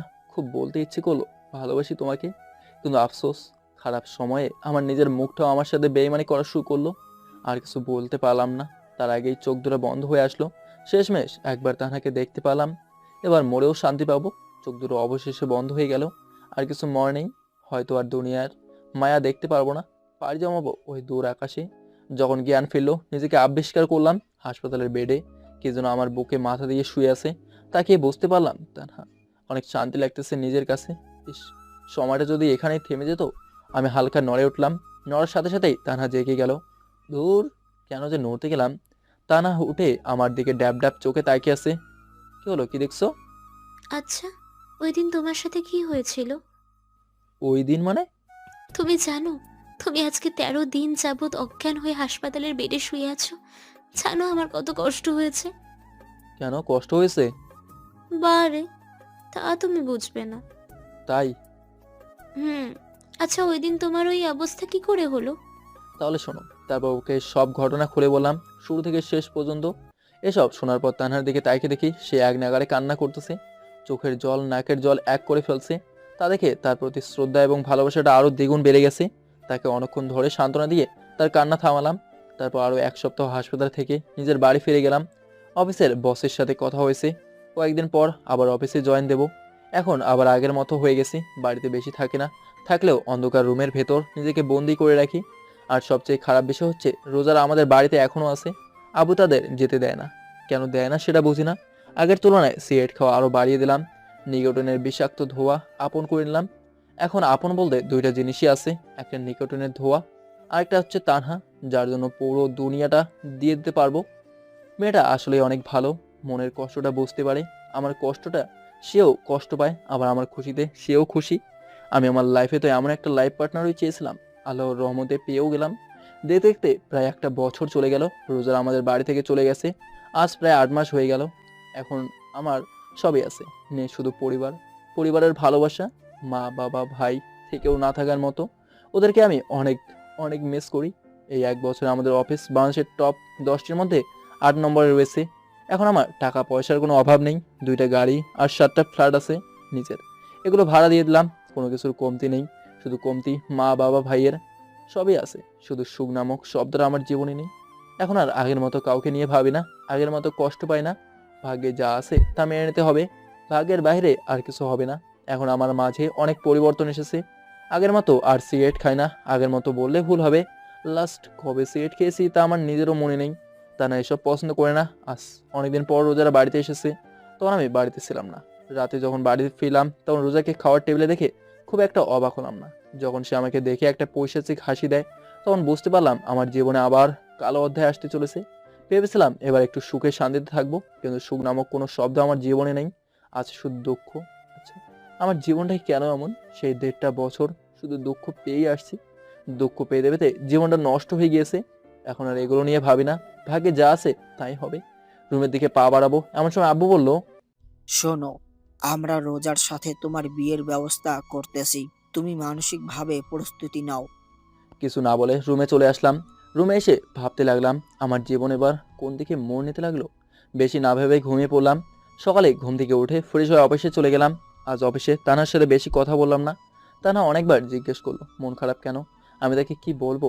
বলবো যে আমি বিয়ে করতে যাচ্ছি? কি বলবো? বলবো যে তুমি আমাকে ভুলে যাও? কি বলবো? বলো যে বাড়ি থেকে আমার বিয়ে ঠিক হয়ে গেছে? কিন্তু কিছুই বলতে পারলাম না। বিয়েটা মনে হয় আমাকে করতেই হবে, না করলে হয়তো মেরে ফেলবে। এর বেশি কিছু তো আর করতে পারবো না। আচ্ছা, আমি মারা যাওয়ার পর কি সবাই সবার ভুল বুঝতে পারবে, নাকি আমি মরার পরও সবাই আমাকে ঘৃণা করে যাবে? সত্যি সবার উপর পাহাড় সমান অভিমান জমা হয়ে গেল। সত্যি পৃথিবীতে মানুষকে বোঝা অসম্ভব। মানুষ পারে না এমন কিছু নেই। রোজা আমাকে যে অপবাদটা দিল তাতে আমার থেকে রোজার সম্মানটাই বেশি যাবে। কারণ আমি ছেলে, আমি রাস্তায় চলাচল করতে পারবো, কিন্তু রোজা সেটা পারবে না। আমাকে কেউ রাস্তাঘাটে কিছু না বললেও রোজাকে ঠিকই বলবে। তাও সে তার সম্মানের কথা না ভেবে আমাকে একটা অপবাদ দিয়ে দিল। সত্যি মানুষ বড়ই অদ্ভুত। খুব কষ্ট হয় কেন যে আমার পৃথিবীতে আমার জন্ম হলো। মাঝে মাঝে আত্মহত্যা করে মরে যেতে ইচ্ছে করে, কিন্তু সেটা পারে না। কারণ একটাই, আত্মহত্যা মহাপাপ। এই কারণেই হয়তো দুনিয়ায় অনেক প্রাণ বেঁচে আছে, না হলে সে অনেক আগেই অনেক মানুষ আত্মহত্যা করে মরে যেত। এরকম হাজারো মানুষ বেঁচে থেকেও না থাকার মতো বেঁচে আছে। মারা ঠিকই গেছে, শুধু দেহে প্রাণটা রয়ে গেল। তাও কেউ না কেউ ঠিকই আত্মহত্যার পথ বেছে নিয়ে আত্মহত্যা করেছে। যাই হোক, আর কিছু না ভেবে বাড়ির দিকে রওনা দিলাম। বাড়িতে ঢুকতেই আব্বুকে দেখলাম। আব্বু আমাকে বলল, বিয়ের জন্য কি তুমি প্রস্তুত? আমি সরাসরি বললাম আমি এই বিয়েটা করতে পারবো না। আমার এই কথা শুনে আব্বু কোথা থেকে মোটা একটা রড এনে সোজা আমার মাথায় জোরে একটা বাড়ি মারলো। আমি সজোরে একটা চিৎকার মেরে মাটিতে লুটিয়ে পড়লাম, অজ্ঞান হয়ে গেলাম। জ্ঞান ফিরল 2 দিন পর। আফসোস, এই 2 দিন একটা প্রাণীও আমার রুমে আসলো না। যে অবস্থায় অজ্ঞান হলাম এখনো সেই একই অবস্থায় পড়ে রইলাম। তাড়াহুড়ো করে উঠলাম, ওয়াশরুমের দিকে পা বাড়লাম, কিন্তু হাঁটার মতো কোনো শক্তি আমার কাছে নেই। শরীর প্রচণ্ড দুর্বল। তাও অনেক কষ্ট করে ওয়াশরুমে গিয়ে ফ্রেশ হয়ে আসলাম। এসে খাটের উপর বসে রইলাম, ভাবলাম গিয়ে কিছু খেয়ে আসবো। শরীর দুর্বল, এর কারণে তা পারতেছি না। ফোনটা হাতে নিয়ে দেখি এই 2 দিনে তার 200টা মেসেজ, 2000টা কল। এত কল মেসেজ দেখে চোখ কপালে উঠে গেল। তাও তানাকে একটা কল দিলাম। কল দেওয়ার সাথে সাথে কল রিসিভ করে বলল, এই, তুমি কোথায়? এতগুলো কল করলাম, রিসিভ করলা না। এতগুলো মেসেজ দিলাম, সিনও করলা না, রিপ্লাইও দিলে না। জানো, তোমাকে এই কদিন না পেয়ে আমি কত টেনশন করেছিলাম। তোমাদের বাড়িতেও গিয়েছিলাম, তুমি নাকি কোথায় গেছো, আর যাওয়ার সময় নাকি কাউকে বলেও যাওনি। কোথায় গিয়েছিলে? একটু আমাদের বাড়িতে আসবে প্লিজ? অনেক কষ্ট করে কথাটা বললাম, মুখ দিয়ে কথাও বের হচ্ছে না। এই, তোমার কণ্ঠ এমন শোনাচ্ছে কেন? প্লিজ একবার আসো। আমি কথা বলতে পারতেছি না, কথা অনেক আস্তে বললাম, মুখ দিয়ে কথা বের হচ্ছে না। যাও, একটু বের হচ্ছে, তাও আস্তে আস্তে। আমি এক্ষুনি আসছি, তুমি 2 মিনিট ওয়েট করো। এই কথা বলে কল কেটে দিল। কিছুক্ষণ পর তানহা আসলো, এসে আমাকে জোরে ধরে অনেক কান্না করতে লাগলো। পরে তাকে বললাম কোনো রেস্টুরেন্টে গিয়ে আগে কিছু খেয়ে নিতে। ও আমাকে ধরে ধরে বাইরে গাড়ির কাছে নিয়ে গেল। গাড়ির কাছে গিয়ে দরজা খুলে আমাকে ড্রাইভিং সিটের পাশের সিটে বসিয়ে দিয়ে সে ড্রাইভিং সিটে বসে পড়লো। আর আমি তার দিকে অবাক চোখে তাকিয়ে আছি। সে আমাকে বলল, অবাক হওয়ার কিছুই নেই, আমি গাড়ি চালাতে পারি। তারপর সে ড্রাইভ করে একটা রেস্টুরেন্টে নিয়ে গেল। সেখান থেকে দুজনে কিছু খেয়ে নিলাম। আগের থেকে অনেকটা বেটার ফিল করতেছি। ডিসিশন ফাইনাল, ওই বাড়িতে আর যাব না। নিজের একটা ফ্ল্যাটে উঠবো। আগের বাসায় গিয়ে আর কষ্ট পাবো না। নিজের ফ্ল্যাটে নিজের মতো করে থাকবো। আজ তানাকে নিজের মনের কথা বলে দেবো। তার আগে ডাক্তারের কাছে যাব। তাই বের হয়ে তানাকে বললাম গাড়ি সোজা হসপিটালে নেওয়ার জন্য, কারণ মাথাটা এখন অনেক ব্যথা করতেছে। সে গাড়িটা একটা হসপিটালের সামনে নিয়ে আসলো। গাড়ি থেকে নেমে হসপিটালটার দিকে একবার তাকালাম। অনেক বড় একটা হসপিটাল। হসপিটালটা কেমন যেন আমার চেনা চেনা লাগছে। কেমন যেন মনে হয় আগে আমি হসপিটালটায় 1-2বার এসেছি। কেন এসেছি তা মনে করতে পারতেছি না। কেমন যেন মনে হয় হসপিটালের ভেতর আমার পরিচিত কেউ আছে। কোনো কিছু না ভেবে তানাকে নিয়ে হসপিটালে ঢুকে গেলাম। রিসেপশনে গিয়ে জানতে পারলাম ডাক্তার সব 6 তলায় বসে। তাই তানাকে নিয়ে হসপিটালের 6 তলায় চলে গেলাম। সেখানে গিয়ে একটা ক্যাবিনে চোখ আটকে গেল একটা ডাক্তারের নাম দেখে। ডাক্তারের নাম হচ্ছে ইসমাইল মাহমুদ। আর একে আমি চিনি, সে হচ্ছে আমার হাই স্কুলের লাইফের বেস্ট ফ্রেন্ড। আরও 2 বছর আগে একবার এসেছিলাম তার কাছে এই হসপিটালে, তাই হয়তো হসপিটালটা এত চেনা চেনা লেগেছিল।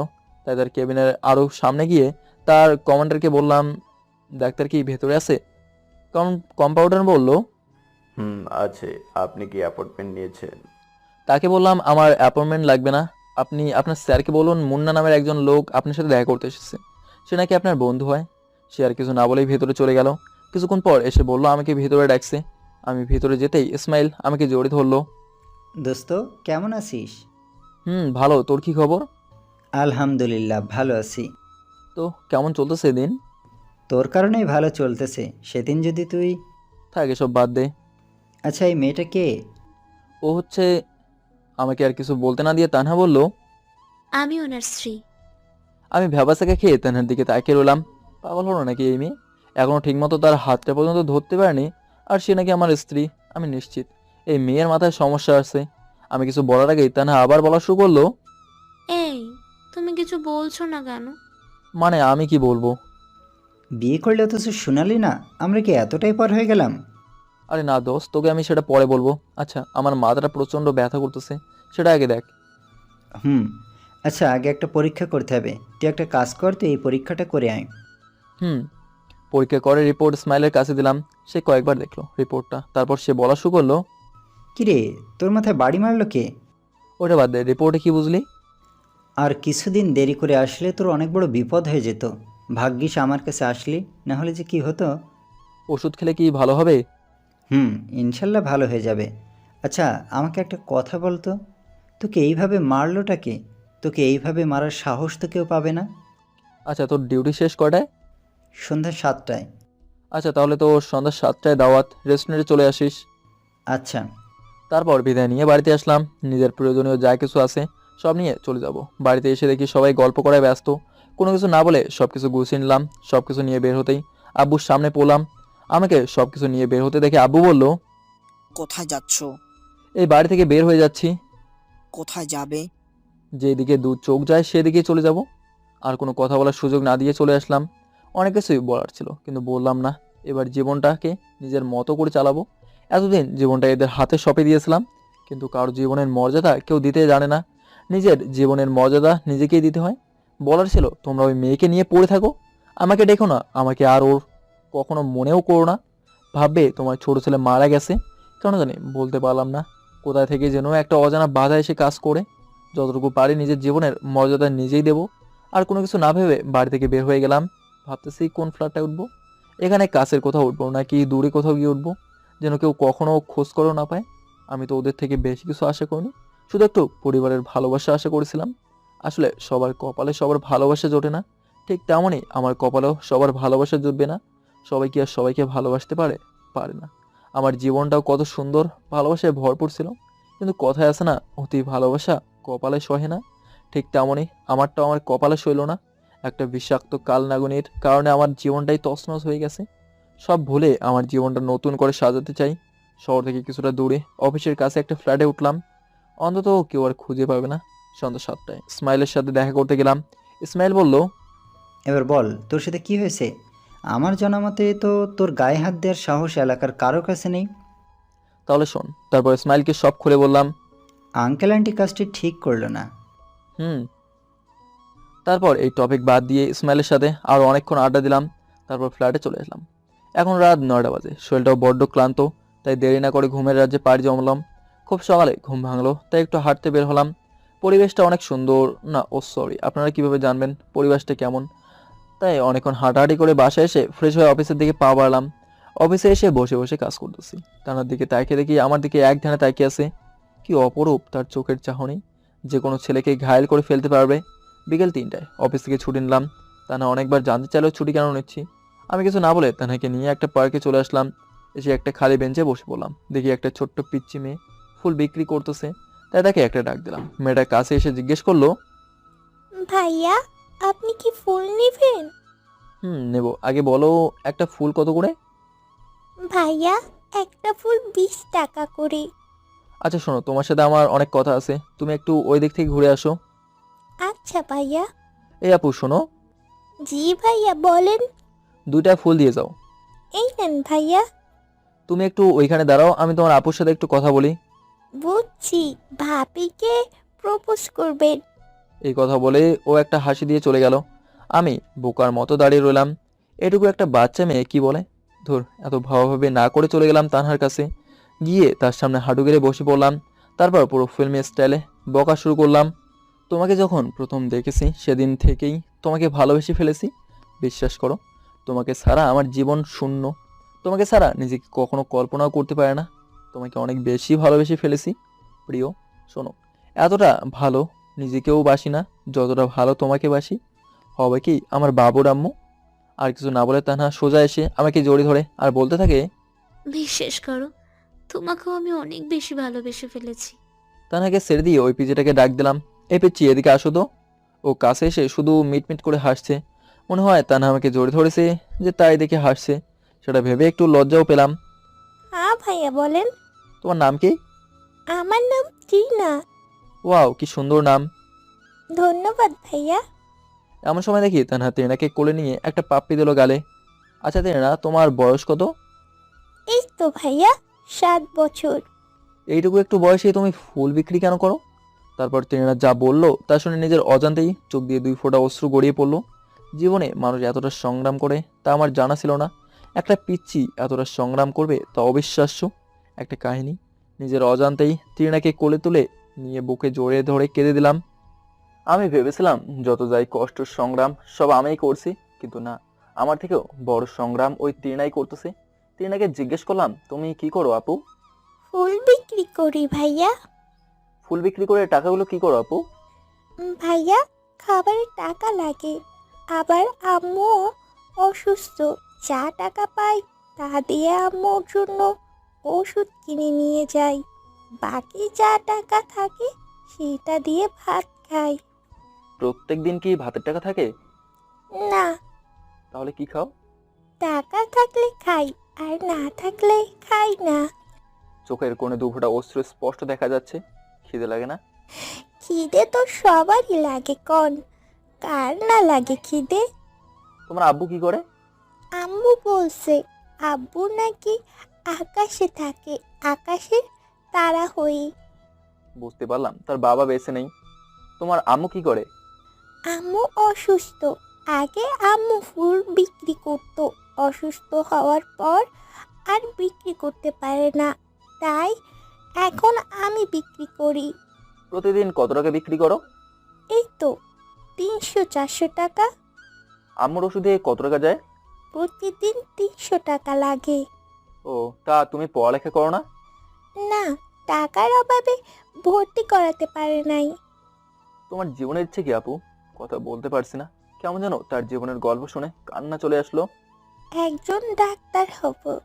আচ্ছা, আজ কত টাকা বিক্রি করেছো? এখন তো হিসাব করি নাই। আচ্ছা, তোমার সাথে কি কেউ খারাপ ব্যবহার করে না? অনেকেই তো খারাপ ব্যবহার করে, কেউ ভালো ব্যবহার করে আর কেউ খারাপ ব্যবহার করে। তৃণার এসব কথা শুনে নিজের অজান্তেই চোখ দিয়ে 2 ফোঁটা অশ্রু গড়িয়ে পড়লো। জীবনে মানুষ এতটা সংগ্রাম করে তা আমার জানা ছিল না। একটা পিচ্চি এতটা সংগ্রাম করবে তা অবিশ্বাস্য একটা কাহিনী। নিজের অজান্তেই তৃণাকে কোলে নিয়ে বুকে জড়িয়ে কেঁদে দিলাম। ও আচ্ছা, এসব বাদ দাও, আমরা তোমার আম্মুর সাথে দেখা করতে চাই। আমাদের দেখা করাবা তোমার আম্মুর সাথে? আচ্ছা চলেন ভাইয়া। আচ্ছা চলো। তারপর তৃণাকে নিয়ে তার আম্মুর কাছে চলে গেলাম। যাওয়ার সময় কিছু খাওয়া নিয়ে নিলাম। সেগুলো নিয়ে তৃণার সাথে তাদের বস্তিতে চলে গেলাম। তারা একটা বস্তিতে ছোট একটা ঘরে থাকে। গিয়ে দেখি ঘরের ভেতরটা অনেক সুন্দর করে পরিপাটি সুন্দরভাবেই গোছানো। তৃণা গিয়ে তার আম্মুকে ডেকে তুললো, বললো একটা ভাইয়া তোমার সাথে দেখা করতে এসেছে। তৃণার আম্মু উঠতে গিয়ে উঠতে পারলো না। তানহা গিয়ে ওনাকে ধরে তুললো, তুলে বসিয়ে দিল। উনি আমাদের জিজ্ঞেস করলেন, তা তোমরা কে বাবা? কথা বলতে ওনার অনেক কষ্ট হচ্ছিল, তাই বুঝতে পারলাম। আন্টি, আপনাকে সব পরে বলবো, আগে কিছু খেয়ে নেন। না বাবা, এখন কিছু খাবো না। তা বললে তো হবে না। তানহাকে ইশারা করে 2টা প্লেট নিতে বললাম। তারপর 2টা প্লেটে 2 প্যাকেট বিরিয়ানি নিলাম। একটা প্লেট তানহাকে দিয়ে বললাম আন্টিকে খাওয়াতে। আরেকটা প্লেটে তৃণাকে আমি খাওয়াই দিলাম। খাওয়া দাওয়ার পর্ব শেষ করে আন্টিকে বললাম আমাদের সাথে যেতে। উনি কিছুতেই রাজি হচ্ছে না যাওয়ার জন্য। অনেকভাবে বুঝলাম তিনি কিছুতেই রাজি নন যেতে। পরে বললাম, তৃণার দিকে একবার তাকিয়ে দেখেন, ওর বয়সী সব বাচ্চা পড়ালেখা করে আর ও হেঁটে হেঁটে ফুল বিক্রি করে। আপনার কি তৃণাকে নিয়ে কোনো স্বপ্ন নেই? আপনার কি টিনাকে পড়ালেখার করার কোনো স্বপ্ন নেই? দেখেন আন্টি, ওরও একটা স্বপ্ন আছে আর আপনারও টিনাকে নিয়ে একটা স্বপ্ন আছে। আমি চাই টিনার ভাই হয়ে সেই দায়িত্ব পূরণ করে দিতে। দেবেন কি আপনার ছেলে হয়ে টিনার ভাই হয়ে সব ইচ্ছে পূরণ করে দেওয়ার সুযোগ? আন্টি কিছু না বলেই কান্না করা শুরু করলো আর বলতে লাগলো, তোমার মা সত্যি খুব ভাগ্যবান যে এরকম একটা ছেলে পেটে ধরেছে। সত্যি তোমার মা খুব ভাগ্যবান। ওইসব বাদ দেন আন্টি, এখন চলেন। তারপর তানাকে বললাম আন্টিকে ধরে বাইরে আনতে, আর আমি টিনাকে কোলে নিয়ে বেরিয়ে পড়লাম। তাদেরকে আগে হসপিটাল নিয়ে নিলাম, তারপর ডাক্তার দেখিয়ে ওষুধ নিয়ে একটা শপিং মলে চলে গেলাম। সবার জন্য কেনাকাটা করে বাড়িতে চলে আসলাম। সত্যি দিনের জাস্ট অসাধারণ একটা দিন ছিল, সারা জীবন স্মৃতি হিসেবে থাকবে আমার কাছে। বাড়িতে আসার পর আন্টিকে, আর আন্টি রাখি না, আম্মু বলেই রাখি, পরের দিন সকালে টিনাকে নিয়ে একটা ভালো স্কুলে ভর্তি করে দিয়ে টিনা আর আমি গাড়ি নিয়ে শহরটা ঘুরে দেখলাম, অনেক জায়গায় ঘুরলাম। বাড়িতে ফোন করে বলে দিলাম আজকে বাড়ি ফিরতে দেরি হবে। দুপুরে টিনা আর আমি ভালো একটা রেস্টুরেন্টে গিয়ে দুপুরের খাবার খেয়ে নিলাম। তারপর আরো কয়েকটা জায়গায় গিয়ে ঘুরলাম দুজনে। সম্পর্কটা রক্তের না হলেও রক্তের সম্পর্কের চেয়ে অনেক আপন সম্পর্কটা। আমাদের দুজনকে এখন কেউ দেখলে বলবে না আমরা পাতানো ভাই বোন, যে কেউ দেখলে বলবে আমরা আপন ভাই বোন। দেখতে দেখতে 4টা বছর কেটে গেল। এর মাঝে আমার আর তানহার বিয়েও হয়ে গেল। আমাদের ঘর আলো করে জন্ম নেয় এক কন্যা, যার নাম রাখা হয় রাইসা ইসলাম পুষ্প। টিনা এখন ক্লাস 5-এ পড়ে, আর আম্মু এখন আগের মতো তুমি করে বলে না, এখন আমাকে তুই করেই বলে। সাথে টিনাও আমাকে তুই করেই বলে। টিনাকে তুই করে বলতে আমিই বলেছি, কারণ ভাই বোনের সম্পর্কটা তুই শব্দ ছাড়া কেমন যেন অপূর্ণ অপূর্ণ লাগে। আলহামদুলিল্লাহ তানহার সাথে এবং পরিবারের সাথে এখন আমি বেশ ভালোই আছি। আর হ্যাঁ, এর মাঝে অবাক করা একটা বিষয় হচ্ছে, যখন তানহার বাড়িতে টিনা, আমি আর আম্মু গেলাম, তখন দেখলাম আমার অফিসের বসও সেখানে। তাকে দেখে প্রথমে একটা অবাক হয়নি, প্রথমে ভেবেছিলাম তানহা ইনভাইট করেছে, পরে দেখি উনি তানহার বাবা। পরে জানতে পারলাম আমি কি একটা ডিলের পেপারে নিয়ে বসে কেবিনের যাওয়ার পর নাকি তানহা আমাকে দেখেছিল। ওই দিন নাকি তানহাও অফিসে ছিল, আর আমাকে দেখে নাকি তার পছন্দ হয়ে যায়। তারপর থেকে আমার পিয়ে সেজে আমার পেছনে পড়ে থাকে। যাক, অনেক কথাই হলো। তার মধ্যে আরেকটা কাহিনী হচ্ছে, আমাদের অফিস এখন বাংলাদেশের টপ 10-এর মধ্যে টপ 2 নম্বর আছে। আগে থেকে আলহামদুলিল্লাহ আমি অনেক ভালোই আছি। এখন আর বাড়ির কথা মনে পড়ে না, মা বাবার কথাও মনে পড়ে না। কি লাভ এদের কথা মনে করে, যারা আমায় মনেই রাখে না। ইবাকেও আর এখন মনে পড়ে না। এখন আমার ভেতরের সবটা জুড়ে শুধু তানহার বসবাস। তবে এর মাঝে একদিন রোজাকে দেখেছিলাম একটা ছেলেকে নিয়ে আবাসিক হোটেলে যেতে। বিষয়টা আমি এতটা গুরুত্ব দিলাম না, যে যেভাবে থাকতে চায় তাকে সেভাবেই রাখা উচিত। আর রোজা কেমন মেয়ে তা এতদিনে আমার জানা হয়ে গেছে। তবে এখনো মাঝে মাঝে খুব কষ্ট পাই, এই কারণেই যে এই 4টা বছরে বাড়ি থেকে আমাকে একবারও ফোন দেওয়া হয়নি। হয়তো এতদিনে আমার নাম্বারটাও তাদের কন্ট্যাক্ট অপশন থেকে মুছে গেছে। এখন আর এগুলো ভেবে কষ্ট পাই না, নিজেকে মানিয়ে নিতে শিখে গেছি। চেষ্টা করি ভালো থাকার। এই 4 বছরের জীবনটা অনেক উন্নত করেছি, বুঝে গেছি বাস্তবতা কতটা কঠিন। শিখে গেছি হাজার কষ্ট থেকেও মুখে এক চিলতে হাসি রাখার। আগে মাঝে মাঝে মন চাইতো আত্মহত্যা করতে, আর এখন সেটা মনে হলে একটা হাসি দিয়ে আল্লাহর কাছে শুকরিয়া আদায় করি। আল্লাহ যদি সেদিন আমাকে বোঝার ক্ষমতা না দিত, তাহলে আমি উপভোগ করতেই পারতাম না এই সুন্দর দুনিয়া, দেখতে পারতাম না মানুষ কতটা কষ্টে জীবনযাপন করে, বুঝতে পারতাম না আপন মানুষরাই পৃথিবীতে সবচেয়ে বেশি পিছন থেকে ছুরি মারে। বুঝতে পেরেছি জন্ম দিলেই শুধু মা বাবা হওয়া যায় না, মা বাবা হতে হলে সুন্দর একটা মন লাগে। মা বাবা হতে হলে আগে সন্তানের বিশ্বাস অর্জন করতে হয়। মা বাবা হতে হলে সন্তানকে ভালোবাসতে জানতে হয়। মা বাবা হতে হলে সন্তানকে আদর স্নেহ করতে হয়। বাবা হতে হলে সন্তানকে মোটা রড দিয়ে না মেরে সুন্দরভাবে বোঝাতে হয়। সন্তানের কথাটা আগে শুনতে হয়। মা বাবা হতে হলে পরের মেয়েকে বিশ্বাসের চেয়ে 1000 গুণ বিশ্বাস সন্তানকে করতে হয়। কিন্তু এটার ভিতরে একটা প্রতিভাও আমার আপন মা বাবার কাছে নেই। সব প্রতিভা আমার আম্মুর কাছে আছে, তবে আমার মায়ের কাছে নেই। আম্মু শুধু আমাকে জন্ম দিতে পারে নাই, আর সবকিছু অভাবেই আম্মু পূরণ করে দিল। এখন আর সিগারেট নামক কোনো শব্দ আমার জীবনে কষ্ট দূর করতে লাগে না। লাস্ট এই 4 বছরে কখনো সিগারেট নামক শব্দটার বিষাক্ত নিকোটিনের ধোঁয়া আমার মস্তিষ্কের ভেতর প্রবেশ করেছে কিনা তা আমার অজানা। এখন আল্লাহর রহমতে 5 ওয়াক্ত নামাজ পড়ি। মাঝে মাঝে মন চায় ওই পুরনো বিষাক্ত শহরটাতে গিয়ে ঘুরে আসতে। মন চায় মা বাবা ভাই নামক ওই পাষাণ হৃদয়ের মানুষগুলোকে একটু দেখে আসতে, কিন্তু কোনো এক অজানা বাধা এসে কাজ করার কারণে আর যেতে পারে না। সবার উপরে পাহাড় সমান অনেকটা অভিমান আর অভিযোগ এসে জমা হয়ে গেল আমার বিহায়া মনে। আর ইভা আর রোজার প্রতি অনেক রাগ আর ঘৃণা জমা হয়ে আছে মনে। আচ্ছা, মা বাবা ভাইয়া কি আমার অভিমানটা কোনোদিন ভাঙাতে পারবে? তাদের কথা আগের মতো মনে না পড়লেও এখনো তাদের কথা ভাবি। সদ হোক মা বাবা, তাই তো খুব ইচ্ছে করে একটাবার গিয়ে একটা পলক দেশকে আসার জন্য। মাঝে মাঝে খুব মিস করি সবাইকে, তবে আগের মতো মিস করি না। অপেক্ষায় আছি সেই দিনের, যেদিন বাড়িতে থেকে ফোন করে বলবে আমরা সবটা জানতে পেরেছি, তোর কোনো দোষ নেই, সব দোষ ওই রোজার। তুই বাড়ি ফিরে আয় আর আমাদের ক্ষমা করে দিস। আমরা অনেক বড় ভুল করে ফেলেছি। আমাদের ওই দিন উচিত ছিল তোর কথাগুলো শোনার। আমাদের উচিত ছিল ওই রোজার নামক কাল নাগিনীটাকে না বিশ্বাস করে তোকে বিশ্বাস করার। আমাদের উচিত ছিল তোর প্রমাণটা দেখার।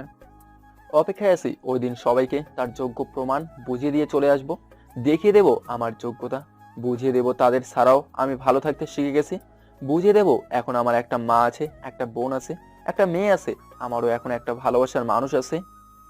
পৃথিবীর মানুষগুলো বড়ই আজব, বাইরে থেকে কাউকে বিবেচনা করা যায় না মানুষটা কেমন, আর কাউকে বাইরে থেকে বিবেচনা করলে সেটাও একসময় ভুল প্রমাণিত হয়। কারণ মানুষের বাইরে একটা রূপ থাকে আর তার ভেতরে অন্য একটা রূপ থাকে, যেটা মানুষ কখনোই বিবেচনা করতে পারে না। পৃথিবীতে মানুষের চেয়ে আর বড় স্বার্থপর কেউ হতে পারে না। মানুষ সবসময় নিজের স্বার্থর কথা ভাবে, অন্যের স্বার্থের কথা কখনো ভেবেও দেখে না। হ্যাঁ, এটাই আমাদের মানুষের জাতি। একদিন অফিস থেকে বাড়িতে এসে বসে বসে আমি, তৃণা, পুষ্প ও তানহা দুষ্টুমি করতেছি, আম্মু রান্নাঘরে রান্না করতেছে। এমন সময় একটা কল আসে আমার ফোনে, যেটা দেখে খুব অবাক হয়ে গেলাম। অভিমানগুলো মনের মধ্যে আবার নড়ে উঠলো। ফোনটা আসায় খুব বেশি অবাক হয়ে গেলাম, আর বুঝতে পারলাম এতদিনে তাদের ভুল ভাঙলো। এইবার হয়তো আমাকে বলবে বাড়ি ফিরে যেতে, কিন্তু কলটা রিসিভ করার পর যা শুনলাম তা শুনে মুহূর্তের মধ্যে পাহাড় সমান অভিমান পানিতে পরিণত হলো। কারণ ফোনটা রিসিভ করার পর ভাইয়া বলল, তুই যেখানেই থাকিস না কেন তাড়াতাড়ি বাড়ি ফিরে আয়, বাবা হার্ট অ্যাটাক করেছে। কি বলবো তখন? মুহূর্তের মধ্যে আমার দুনিয়াদারি অন্ধকার হয়ে গেল। আমি কাউকে কিছু না বলে দিলাম দৌড়। এক দৌড়ে আমি বাইরে চলে এলাম। আমার হঠাৎ এরকম দৌড়ানি দেখে বাড়ির সবাই অনেক অবাক হয়, বিশেষ করে তানহা। সে পেছন থেকে অনেক কয়েকবার ডাক দিয়েছে, কিন্তু আমি আর ডাক না শুনে সোজা বাড়ির বাইরে চলে এলাম। বাইরে এসে গাড়িতে উঠে গাড়ি টান দিলাম। উদ্দেশ্য এখন বাড়ি ফিরে যাওয়া। এমন সময় দেখি পকেটে থাকা ফোনটা বাজতেছে। এখন সেদিকে দেখার সুযোগ আমার নেই। আমার সুযোগ শুধু একটাই, সামনের দিকে তাকিয়ে গাড়িটা চালানো। আমি তাই করতেছি। কখন বাড়ি পৌঁছাতে পারবো সেই টেনশনে আছি। কোনো কথা না বলে শুধু গাড়ি চালাচ্ছি। কত কি ভেবেছি কাউকে ক্ষমা করব না, কিন্তু এখন আমার পাহাড় সমান অভিমান কোথায় গেল সেটাই বুঝতে পারতেছি না। ভেবেছিলাম যোগ্য সময়ে যোগ্য উত্তর দিয়ে দেব, কিন্তু যোগ্য সময় ঠিকই পেয়েছি। আফসোস, যোগ্য উত্তর দেওয়ার ভাষা আমার নেই। ভেবেছিলাম মা, বাবা, ভাইয়া, ইভা, রোজা কাউকে ক্ষমা করব না, তারা মারা গেলেও আমার কোনো আফসোস হবে না। কিন্তু এখন আমার লক্ষ্য একটাই, আমার বাবাকে বাঁচানো। হয়তো পৃথিবীর সব সন্তানই এমন, বাবার উপর হাজারো রাগ অভিমান থাকলে বাবার অসুস্থতার কথা শুনে অভিমান নিয়ে কখনো বসে থাকতে পারবে না। তাই হয়তো আমিও পারতেছি না। বাবা এমন একটা বৃক্ষ যে হারিয়েছে শুধু সেই বুঝতে পারছে, আর আজ আমি হারানোর অবস্থায় আছি। কলিজাটা যেন সিরে চৌচির হয়ে যাচ্ছে। এখন শুধু একটাই ইচ্ছে, বাবাকে বাঁচানো, বাবার সাথে একবার কথা বলা। গাড়ি চালাচ্ছি আর এগুলো ভাবতেছি। কখন যে 2 ঘন্টা পার হয়ে গেছে বুঝতেই পারিনি। ফোনটা বের করে দেখি বাড়ি থেকে তানহা আর আম্মু প্রায় 500+ মিসড কল দিয়েছে। তাই আর দেরি না করে তানাকে ফোন দিয়ে বলে দিয়েছি বাড়ি যাচ্ছি, বাবার অসুখ। তানা আর কিছু বললো না। আমি গাড়িটা নিয়ে আবারও নিজের মতো করে টানতেছি। কিছুক্ষণ পর দেখি ভাইয়া কল করেছে। সাথে সাথে বুকের পাশে ধুক করে একটা বাড়ি মারলো। হাত কাঁপতেছে, ফোনটা রিসিভ করতে পারতেছে না। খুব ভয় হচ্ছে ভাইয়া আবার উল্টাপাল্টা কোনো কিছু বলবে না তো। তবুও ভয়ের সংকোচ কাটিয়ে ফোন রিসিভ করলাম। ভাইয়া জিজ্ঞেস করলো, আর কতক্ষণ লাগবে? ভাইয়াকে বললাম 1.5 ঘন্টার মতো লাগবে। ভাইয়া বললো তাড়াতাড়ি আসার জন্য। আমি কোনো কথা না বলে কলটা কেটে দিলাম। ভাইয়ের কথাটা আমার কেন জানি অন্যরকম মনে হলো। তবুও কোনো কিছু না ভেবে গাড়ি আরো জোরে টান দিয়ে আধা ঘন্টার মধ্যে বাড়িতে পৌঁছে গেলাম। বাড়িটা কেমন যেন ছমছমে মনে হচ্ছে, হয়তো বাবার অসুস্থতার কারণে, নয়তো আগে থেকে বাড়ির পরিবেশ বদলে গেছে মনে হয়। আমি কিছু না ভেবে বাড়িতে পাড়া দিলাম। বাড়িতে ঢুকতে দেখি ঘরের দরজা খোলা। আমি কাউকে ডাক না দিয়ে ভিতরে ঢুকে দেখি সবাই খাওয়ার টেবিলে বসে আছে, সবাই খাবার খাচ্ছে। তাহলে কি ভাই আমাকে মিথ্যে বলছে? বাড়িতে ঢোকার পর আমি বাড়ির এক কোণে দাঁড়িয়ে পড়লাম, যেন আমাকে কেউ দেখতে না পায়। আমি আমার জায়গা থেকে সবাইকে দেখতেছি। খাওয়ার এক পর্যায়ে বাবা ভাইয়াকে বলে উঠলো, মুন্না আসতে কতক্ষণ লাগবে? আর 1 ঘন্টার মতো লাগবে। শোন, আমরা যে প্ল্যান করে রোজা মামুনের সাথে মুন্নাকে বিয়ে দেওয়ার প্ল্যান করতেছি, সেটা যেন সে কোনোভাবেই জানতে না পারে। আর সে আসলে আমি সোফায় বসে বসে কাতরাবো বুকে হাত দিয়ে। তুই ওকে আমার নাম দিয়ে কোনো একটা বাহানা দিয়ে আমাদের স্টোররুমে নিয়ে ওখানে আটকিয়ে রাখবি। একেবারে ওখান থেকে বিয়ের দিন বের করবি, বুঝতে পেরেছিস? বুঝতে পারছি। এইবার তুমি খুশি তো রোজা মামুনি? জি আঙ্কেল। তাদের এইসব দেখে মুহূর্তের মধ্যেই অভিমানগুলো ঘৃণায় পরিণত হলো। এখন ইচ্ছে হচ্ছে এদেরকে ঘরের ভিতর আটকে রেখে বাইরে আগুন দিয়ে দেই। তাও শান্ত মতো এক কোণে দাঁড়িয়ে আছি। এমন সময় আব্বু ভাইয়াকে বলল, মুন্নাকে একটা কল দিয়ে জিজ্ঞেস কর কতটুকু এসেছে। দেখি ভাইয়া আমাকে কল দেওয়ার জন্য ফোন বাইর করতেছে। এমন সময় আমি আস্তে করে ঘরের বাইরে চলে আসলাম। ভাইয়া কল দিয়ে বলল, মুন্না, তুই কতটুকু এসেছিস? দেখো ভাইয়া, বাবা মারা গেলেও আমার কিছু যায় আসে না। সো আমাকে এই ব্যাপার নিয়ে আর কখনো কল দিও না। মানে কি বলতেছিস তুই? তুই না আমাকে আরো আধা ঘন্টা আগে বললি তুই আসতেছিস? বলেছিলাম, বাট এখন আর আসবো না। ওই বাড়ির কেউ মারা গেলেও আমার কিচ্ছু যায় আসে না। সো আমাকে আর কেউ যেন কল না দেয়। কিন্তু কেন? সমস্যাটা কি এই বাড়িতে আসলে? দেখ, তোরে এতক্ষণ সুন্দরভাবে বলেছিলাম, শুনিস নাই। আর কখনো কল দিবি না। ভালো থাকিস, আল্লাহ হাফেজ। এই কথা বলে আমি কলটা কেটে দিয়ে আবার ঘরে ঢুকে সবাইকে প্রমাণের ভিডিওটা সেন্ড করে দিলাম। ভিডিও সেন্ড হওয়ার আগে ভাইয়া আর বাবার কিছু কথোপকথন। কি বললো? ও কত দূর আছে? বাবা বলেছে বাবা মারা গেলেও আমার কিছু যায় আসে না। সো আমাকে এই ব্যাপারে নিয়ে আর কখনো কল দিও না। মানেটা কি? ভাইয়া কিছু বলার আগেই সবার ফোনে একত্রে একটা নোটিফিকেশন আসে, তাই সবাই একটু অবাক হয়। এরই মাঝে ভাইয়া বলে উঠলো যে মুন্না একটা ভিডিও পাঠাইছে। সবাই সবার মোবাইলের দিকে তাকিয়ে দেখে সবার এখানে একই নোটিফিকেশন, তাই সবাই ওদের আগ্রহে ভিডিওটা দেখে। ভিডিওটা দেখে আব্বু মাথায় হাত দিয়ে বসে রইলো, আর ভাইয়া অগ্নি দৃষ্টিতে রোজার দিকে তাকিয়ে আছে। আমু তো কিছু না বলে হাউমাউ করে কান্না করে দিল। রোজা ভয়ার্ত দৃষ্টিতে ভাইয়ের দিকে তাকিয়ে আছে। এবার চোখের কোণেও দুফোঁটা অশ্রু দেখতে পাচ্ছি। সে কিছু না বলে এক দৌড়ে রুমে চলে গেল, গিয়ে ধাম করে দরজা বন্ধ করে দিল।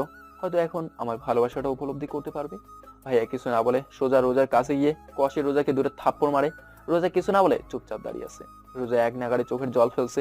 ভাইয়া আর কিছু না বলে কোমর থেকে বেল খুলে রোজাকে মারতে থাকে আর বলতে থাকে, তোর কারণে আমার নিষ্পাপ ভাইটা আজ আমাদের কাছে নেই।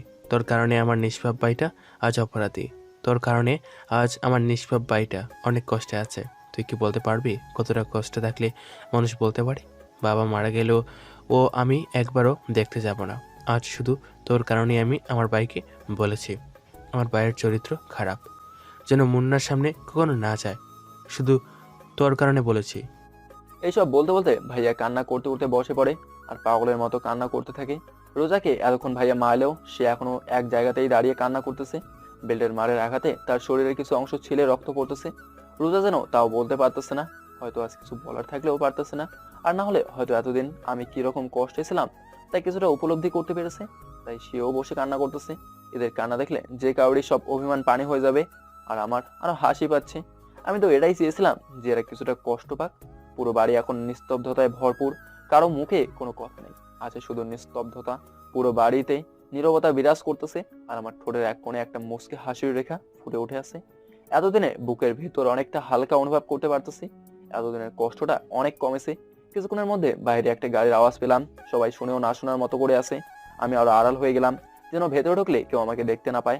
কিছুক্ষণ পরে যারা ঢুকলো তাদের দেখে অবাকের চরম সীমানায় পৌঁছে গেলাম। কারণ ঘরে টিনা, আম্মু, তানহা ও পুষ্প ঢুকেছে। আমি অবাকের চরম লেভেলে পৌঁছে গেলাম। তাদের দেখে ভাইয়ারাও অবাক হয়। আমাকে এইবার সবার সামনে যেতে হবে সেটা নিশ্চিত। তবুও আমি আড়ালে দাঁড়িয়ে আছি। ওদের ঢুকতে দেখে ভাইয়া বলল, কে আপনারা? ঠিক চিনতে পারলাম না। আসলে ভাইয়া আমি মুন্নার বউ। মুন্না কোথায়? আর আপনারা কান্না করছেন কেন? মুন্নার বউ মানে? আর তোমরা বিয়ে করেছো কবে? জি ভাইয়া, আমরা বিয়ে করেছি 4 বছর হয়ে গেল। আর এ হচ্ছে পুষ্প, আমাদের মেয়ে। ভাইয়া আর কিছু না বলে পুষ্পকে কোলে নিয়ে জড়িয়ে ধরে কান্না করতে থাকে। তা দেখে তানহা একটু ঘাবড়ে যায়। কি হয়েছে ভাইয়া? মুন্না কোথায়? মা, মুন্না তো এখানে আসেনি। আসেনি মানে? মুন্নার গাড়ি তো বাড়ির বাইরে দাঁড়িয়ে আছে। মানে মুন্না তো ফোন দিয়ে বলল সে আসবে না। না বাবা, সে এসেছে, দাঁড়ান আমি ফোন দিচ্ছি তাকে। আচ্ছা মা, দাও। তানহা ফোন দেওয়ার আগেই আমি বের হয়ে আসি আর বললাম, কাউকে ফোন দেওয়ার দরকার নেই। আমি বের হয়ে আসাতে রোজা ঝড়ের গতিতে এসে আমার পায়ে পড়ে যায়। পায়ে পড়ে কি যে কান্না, সেটা লেখার মতো ভাষা আমার নেই। সে পা ধরে কান্না করতে করতে আমার কাছে অনেক ক্ষমা চায়, কিন্তু আমি তো ক্ষমা করার পাত্র না।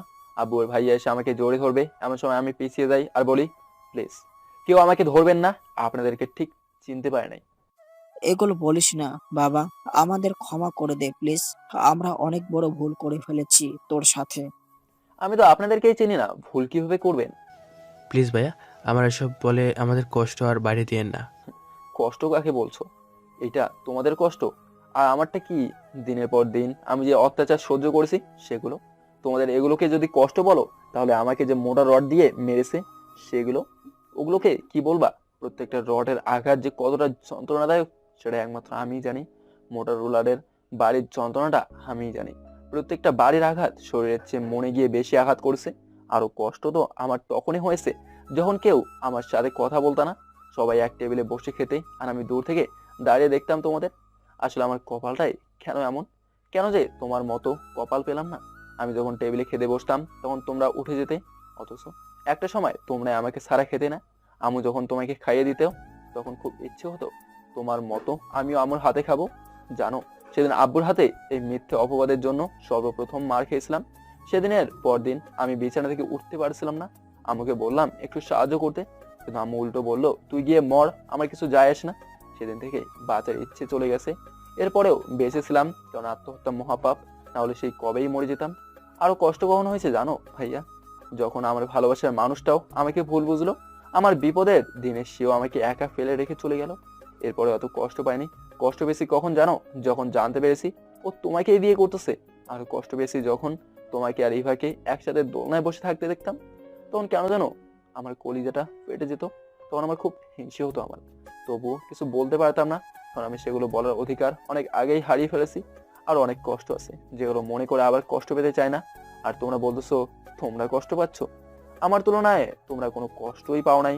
আমার বিপদের দিনে কে আমার পাশে ছিল জানো? এখন যাকে আমার পাশে দেখতেছো তানহা, সেই তানহাই আমার বিপদের দিনের সঙ্গী ছিল। আর তোমাদের মতো মা বাবা আমার দরকার নেই। আমি এখন একটা মাও পেয়েছি, একটা বোনও পেয়েছি। এই দেখো, আম্মু আর তিনার দিকে ইশারা করে বললাম তোমরা তোমাদের মতো থাকো, আমাকে মনে করিও না। মনে করবে মুন্না নামক কারো ছেলে কারো ভাই মারা গেছে। আল্লাহ হাফেজ। তানহা চলো। একটা বার ভেবে দেখো, ওনারা কিন্তু ওনাদের ভুলের জন্য প্রচণ্ড অনুতপ্ত। হ্যাঁ বাবা, একবার ভেবে দেখ। আর আমি তো তোর আপন কেউ নই, না আমি আপন না চীনা আপন। আর ওরা তোর আপন মা বাবা, আপন ভাই। ওদের ক্ষমা করে দে। সবার চোখে জল দেখতেছি। রোজা এখনো আমার পায়ের নিচে পড়ে আছে। আমি সরে দাঁড়িয়ে তানাদের বললাম আমার থেকে বেশি বুঝতে এসো না, এখান থেকে চলো। রাগী কণ্ঠে চোখ রাঙিয়ে বললাম। আমার এইভাবে কথা বলতে দেখায় তানা বেশ ভয় পেয়ে যায়, তাই তারা আমার সাথে চলে আসতে ধরে। এমন সময় আমি পেছনে তাকিয়ে তাদেরকে বলি কখনো আবার এরকম পরিস্থিতিতে পড়লে আগে ভালোভাবে বিষয়টা শিওর হয়ে নেবেন, তারপর দেখবেন দোষটা কার, পরে না হয় বিচার করিয়েন। আর মুন্না নামে কেউ ছিল সেটা ভুলে যান। আল্লাহ হাফেজ। এই বলে চলে আসলাম। আর এভাবেই ঘটলো আর একটা গল্পের সমাপ্তি।